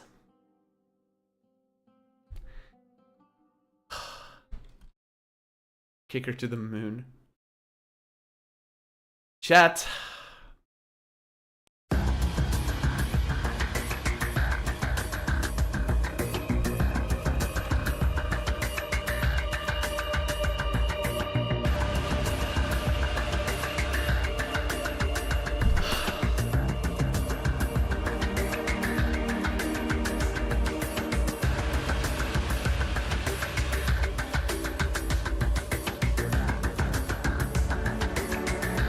Besides the fact that she's in my walls right now, and I wouldn't be able to do anything other than this, otherwise I'd be dead. Kanade is not a normal character. Kanade is what Korekyo Shinguji wishes he was. And even then, I don't see him getting to her heels. Fetch me my holy water. See, the chat's reaction is appropriate. This girl, I'm sorry, this thing is not human. Kanade Otonokoji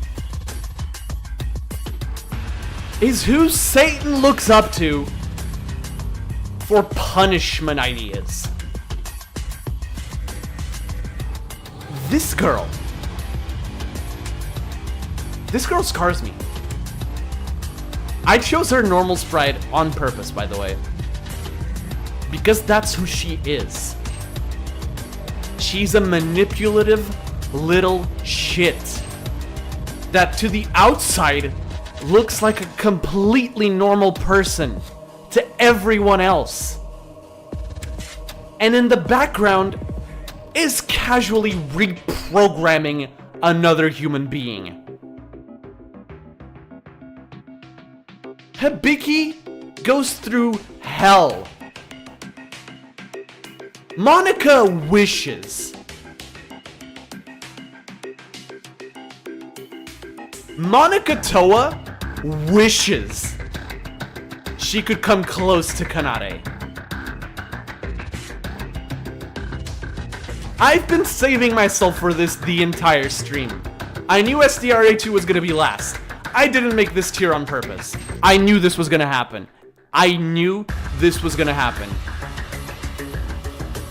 Do I regret it? Sort of. Kanade is one of the few characters in fiction that scares me. Yeah, you and literally everyone else who played it. I had never done something until Kanade's reveal, and that was stay silent. I had never left scenes unvoiced in a Danganronpa Let's Play. In that episode, there's a good 20-minute stretch where I just read in silence because I couldn't believe it. Where's Pickle? I could not believe what I was reading.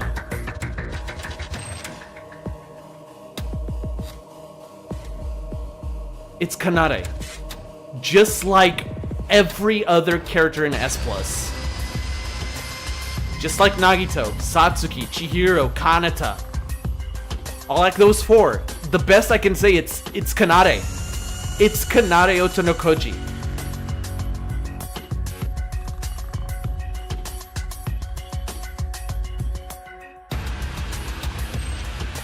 Congratulations, Lineage. You did it. You did it. You made a character more depraved than Junko, more insane than Nagito, more psychotic. More depraved than Kyo, more insane than Nagito, more depraved than more psychotic than Junko.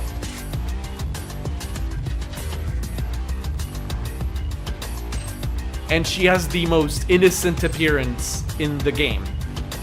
Besides Iroha. She wins. Kanade wins.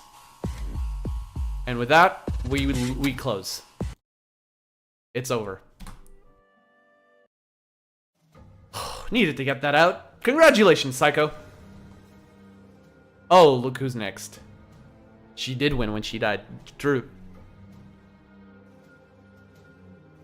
Kokoro Mitsume. No, Kanade won! Kanade is the only character in the entirety of Danganronpa which we can say, maybe besides Gundam, sort of. Gundam is like the only other character, and yeah, Nagito no, because Nagito fucked up. But Gundam also got what he wanted. The other characters started fighting again. But Kanade is like the only character that died like with a full-on wicked smile. But she regretted nothing, you're right. Kokoro Mitsume. I have to see what weighs more. I have to. Kokoro within the Killing Game is one of my favorites. Is that Hugo Vlad? Where? Doesn't matter. Within the Killing Game, Kokoro is fantastic. Post Chapter 0, though.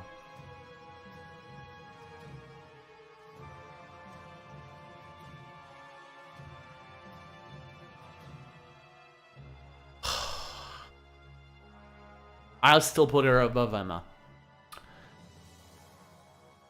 Slightly. They're interchangeable, honestly.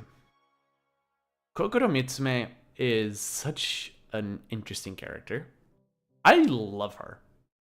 The lack of emotions, the ability to read others.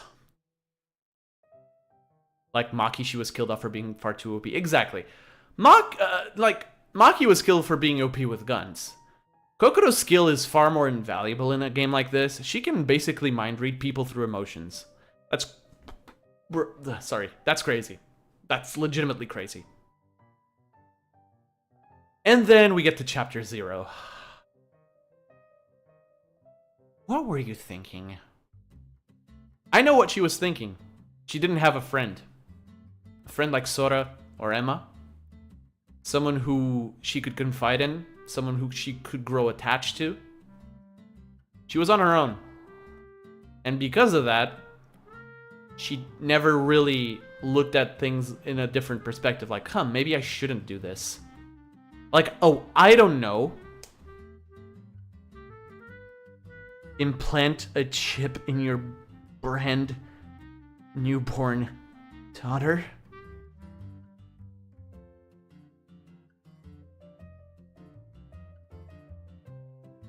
I don't think it's that. I think Kokoro's FTEs show that she could change. The potential for change was there. She just didn't have anyone to guide her through it. I think the potential for change is there, and she acknowledges it. She says she's not a good person, but she acknowledges that if Mikako was literally born to be an experiment. Exactly. But the thing is, she acknowledges to Sora that if she has a friend like her who could help her, who she could confide in, maybe she can change. That didn't happen. And in the end, she ended up financing a certain someone. Which, would you look here?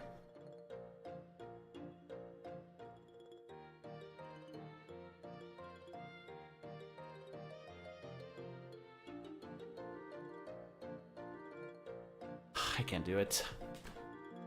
I fucking hate that I have to do it. You're not above Maki, though. Fuck you. Without the brain chip, Mikado would never have found out about... Yeah, exactly. And SDRA2 would never have happened.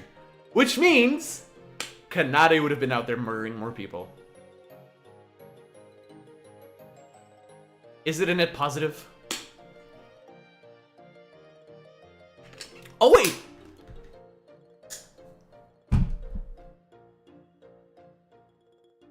Yeah, I did say that. Mikado Sonoji is my favorite mastermind as well. Slightly better than Monica. Monica seems like a real threat, for the most part. Mikado just seems like a goofball who doesn't know what he's doing half the time. The other half, he's just taking complete control of everything.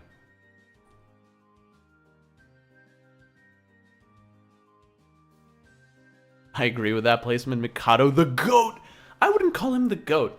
Man is fucking a fucking lunatic. I like both versions of Mikado, but Alter Ego Mikado is just way funnier. The guy literally does a JoJo Part 5 reference at the end of, at the middle of Chapter 6. You can't beat that. Monica is a threat, but she's also a crybaby. Mikado is a threat, and we'll show you he is. Holy crap, Hugo Vlad. Stop it with the Zenless references! I mean, Monica did show she was a threat at times. It was only when she lost control of the situation that she really went crybaby mode. He's fucking evil, but God is he hard to dislike. Exactly. Iroha, what the actual shit? Actual fuck. He said fuck, not shit. Iroha, what the actual fuck?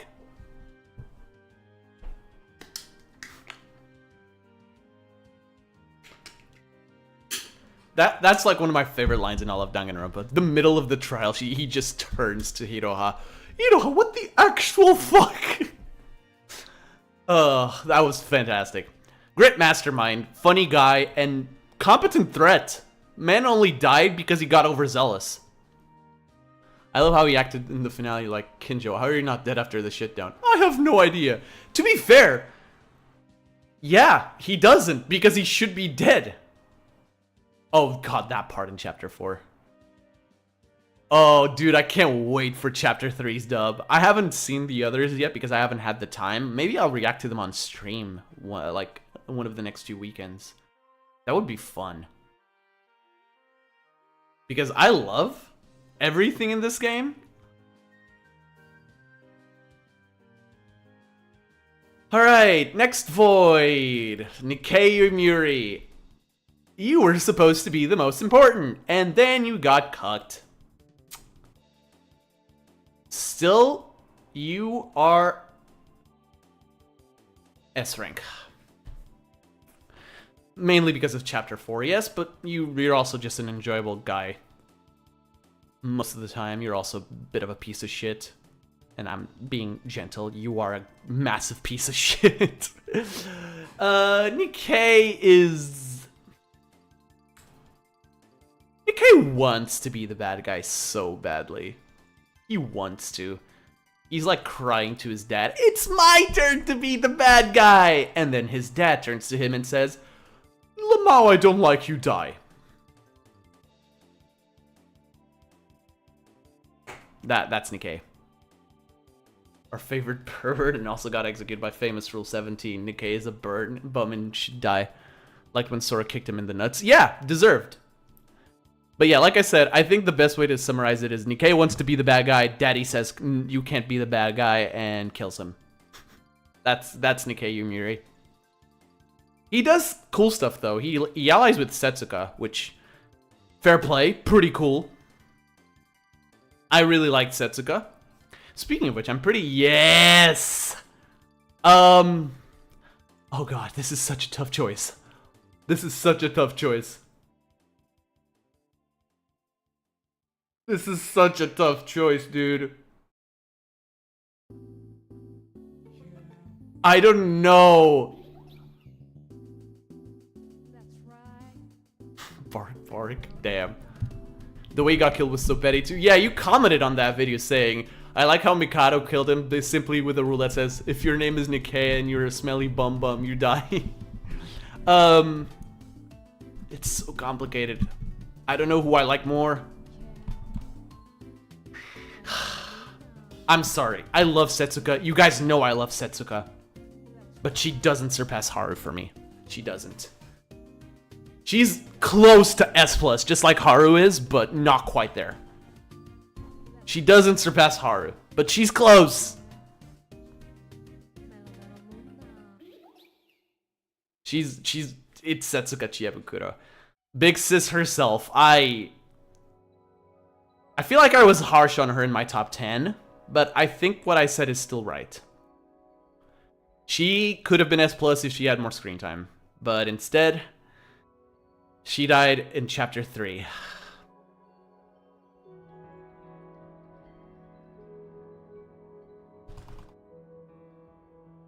Yeah, that's all. Great pillar of strength, honestly. With her eye, it would have been cool if she accomplished more in the real world. Yeah! I think the reason why she was caught is that she was just inexperienced as a detective, as a private investigator, so Mikado abused the hell out of that. Which would make sense, I guess.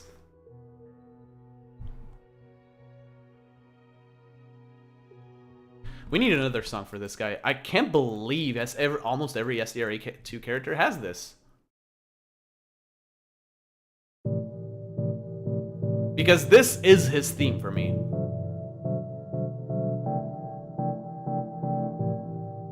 You're slightly above Maki. Shinji does so much right. So much. Let's be real, Chapter 5 only happens the way it does because this motherfucker had to die for it. He died to save Yuki. I know, it's from an anime, I believe, called Happy End. That's right. The song is called Flare. It's also my favorite island theme. This guy saves Yuki's life in the killing, like just in the killing game alone, is a mentor to Yuki, is a friend to Sora, saves Yuki's life in Chapter 4, and somehow comes back to life to pull Yuki out of his utopia. I still don't understand. I chalked it up to divine luck because it's the easiest explanation, but it's still so fucking weird. But that's not all. This guy is actually a middle-aged man in his late 50s who happened to, I don't know, oh wow, she's above him as well, directly. Yeah, he saved a certain Kanata in Ori's life and handed her body to Hikaru Ando.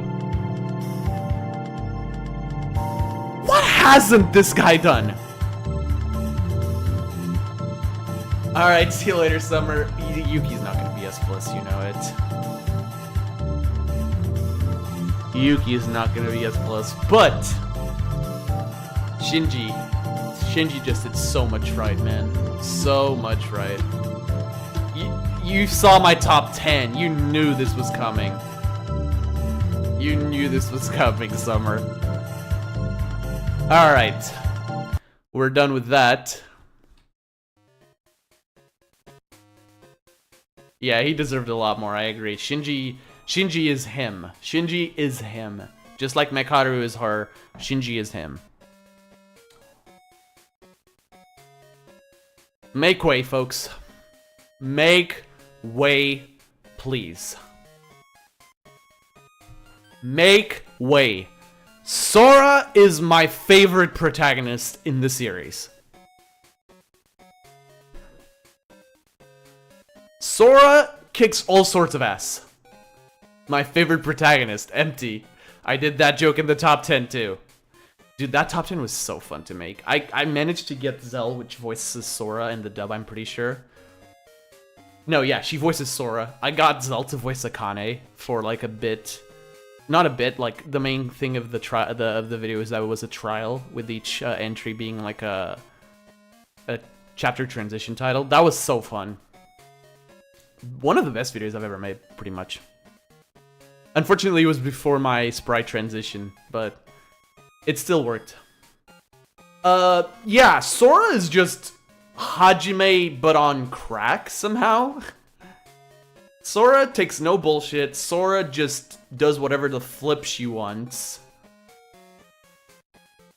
Sora is just the no-nonsense protagonist, and I fucking love her for that. Also, the fact that she's not really Akane, but Akane at the same time. It's really good. You're playing as the antagonist of the previous game. That's crazy. That's crazy. I fucking love that. Sora's great. She just doesn't outshine Kanata, obviously. Shobai. Sora is based, I agree. Shobai hot Trashimoto. Shobai Trashimoto. Shobai Trashimoto.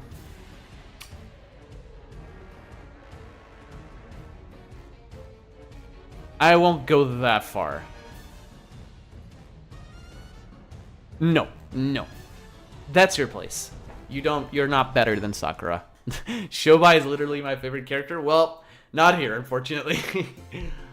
I like Shobai, don't get me wrong. He's an S tier after all. That's really good. Shobai is cool. Rule of cool applies with Shobai, obviously. I mean, he's like a broker with an unbuttoned shirt, a very badly put together tie, and slippers. Slippers. I'm still not over that. Motherfucker used slippers the entire game. I think the reason why he's so high up for me is the part where we play as him and get to see what goes on in his mind. He's just super cool. I got nothing else. He's also like a double triple agent and is surprised when his lackluster attempts fail. So he's also pretty funny, despite not wanting to be so. I guess it makes sense that him and Hiroha kind of form a... What the fuck just happened? I think my headset stopped working. There we go. Hopefully it works again. Well, now I can't listen to anything. I think I need to restart BLC. Hold up, maybe? Yeah, I think we're back. You feel so dumb when you get something wrong while playing Shobai. Yeah. No, I know the answer to this. What the fuck am I saying? I love his Pinky in the Brain relationship with Iroha. Exactly. I think that what unites them the most is the fact that they're both unintentionally funny. And it's true, they're both unintentionally funny. Iroha in a comedic sort of, like, in a stupid sort of way, and Shobai in a so serious he's funny sort of way. Yoruko Kabuya. Yoruko Kabuya.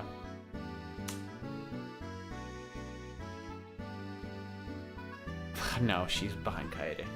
But she's there. She is there. Yoruko is my favorite support character in all of Danganronpa as well. This cast is broken. Please nerf. Please nerf. This cast is fucking broken, man. Yoruko is interesting. She has a lot of ups and downs. In the end, I really like her in both forms, like in her Ultimate Student form and her Symbol of Hope form. I like her Symbol of Hope form slightly more. I don't know, man. It's the glasses. The glasses do it for me. But just the way that she blindly trusts Sora most of the time, except for Chapter 5 start, but that chapter was rough for everyone. But even after seeing what Sora did as Akane, she chose to put that aside to deal with the threat at hand. Yoruko is pretty intelligent. I don't see a lot of people saying that, but she's pretty smart. She knows when to put aside like petty grievances to focus on the main problem, which is more than a lot of DR characters, if I'm completely honest. I like her a lot. She's not quite on the level of Kaede and Kyoko, but how can you not despair when you're in Higa City? So true. I just realized both characters that are voiced by Erika Harlacher are together, which is fair. No. Good. Because I think... Oh, it's Yuki's turn. Oh, God. How do I say this without being so upset? Without being... Not so upset, without being condescending towards Yuki. I like DRA Yuki more. But not by a lot. That being said, I'll still put him above Tenko. Yuki Maeda... Death battle, guys. Yuki Maeda or Hibiki Otonokoji for the most screwed over person in the game. Be real, honestly.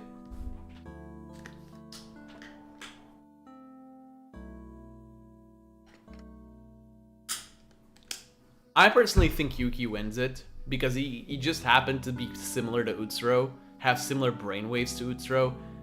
It's just fucking unreal stuff. Honestly, that's tough. I know. I give it to Yuki. Because he had a normal life. Exactly, because he was a short ginger who looked like... Because being a brain and stuff. Exactly, yeah. His life went to shit because he was a short ginger that looked like a different short ginger. Exactly. I just don't really like how defeatist he is compared to DRA1's Yuki. Who also was, but I think it was at more appropriate moments. I don't think I saw him quit until like chapters 3 or 4. Probably 3 when the others gave up on him for a bit. But hey, Yuki's story had a semi-good ending. Bro got Akane's body. Pause. And divine luck. What more could you ask for, honestly? What a theme for this guy. Oh, Yuri Kagarin.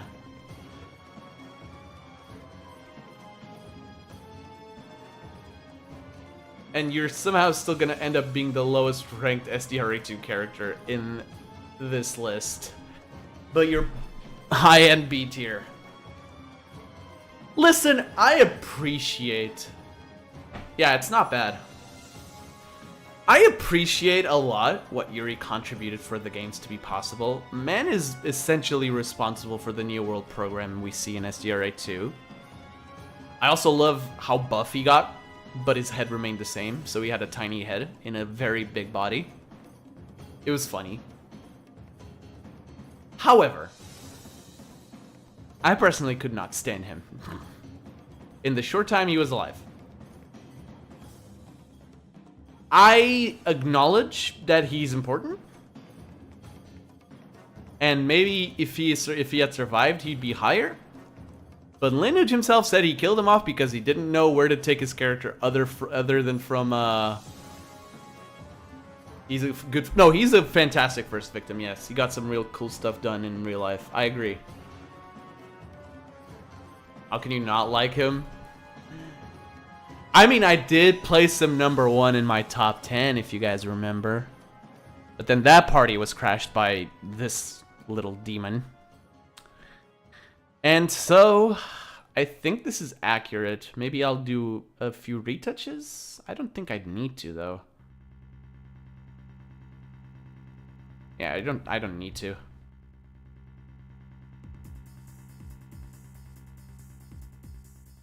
Okay. So let's recap. Bottom to the top.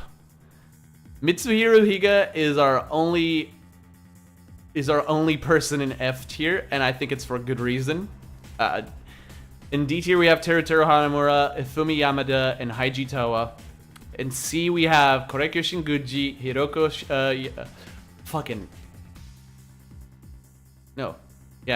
Hiroko Agakure, Leon Kawada, I forgot her last name for a bit, Taichi Fujisaki. In B we have Yuri Kagarin, Keisuke Iranami, Kizuna Tomori, Kibo, Tugami. We have Hiro, Celeste, Taka, Akane, not Taira, Owari, Kazuichi, Masaru, Jataro, Tsumugi, and Yuta. Okay, I'm not gonna go through all of them, fuck that, that's a lot. But I am gonna save. Wait.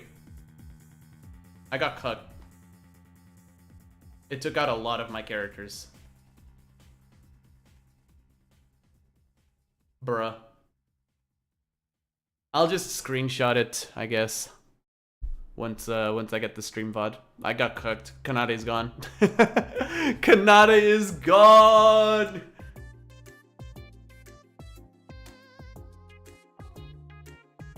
I think it only retained the ones I didn't add. I don't know, man. I guess it just removed the ones I had.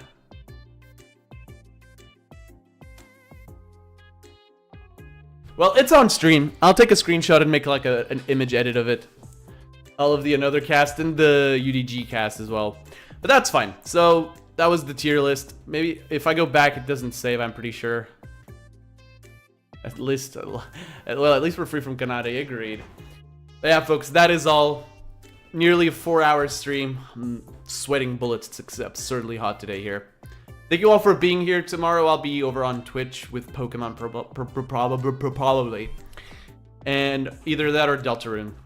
We're currently in chapter 4. We've just finished our fight with the secret boss of that chapter, so really looking forward to what the rest of the chapter has to offer, but I don't know if we're going to be able to do Deltarunes.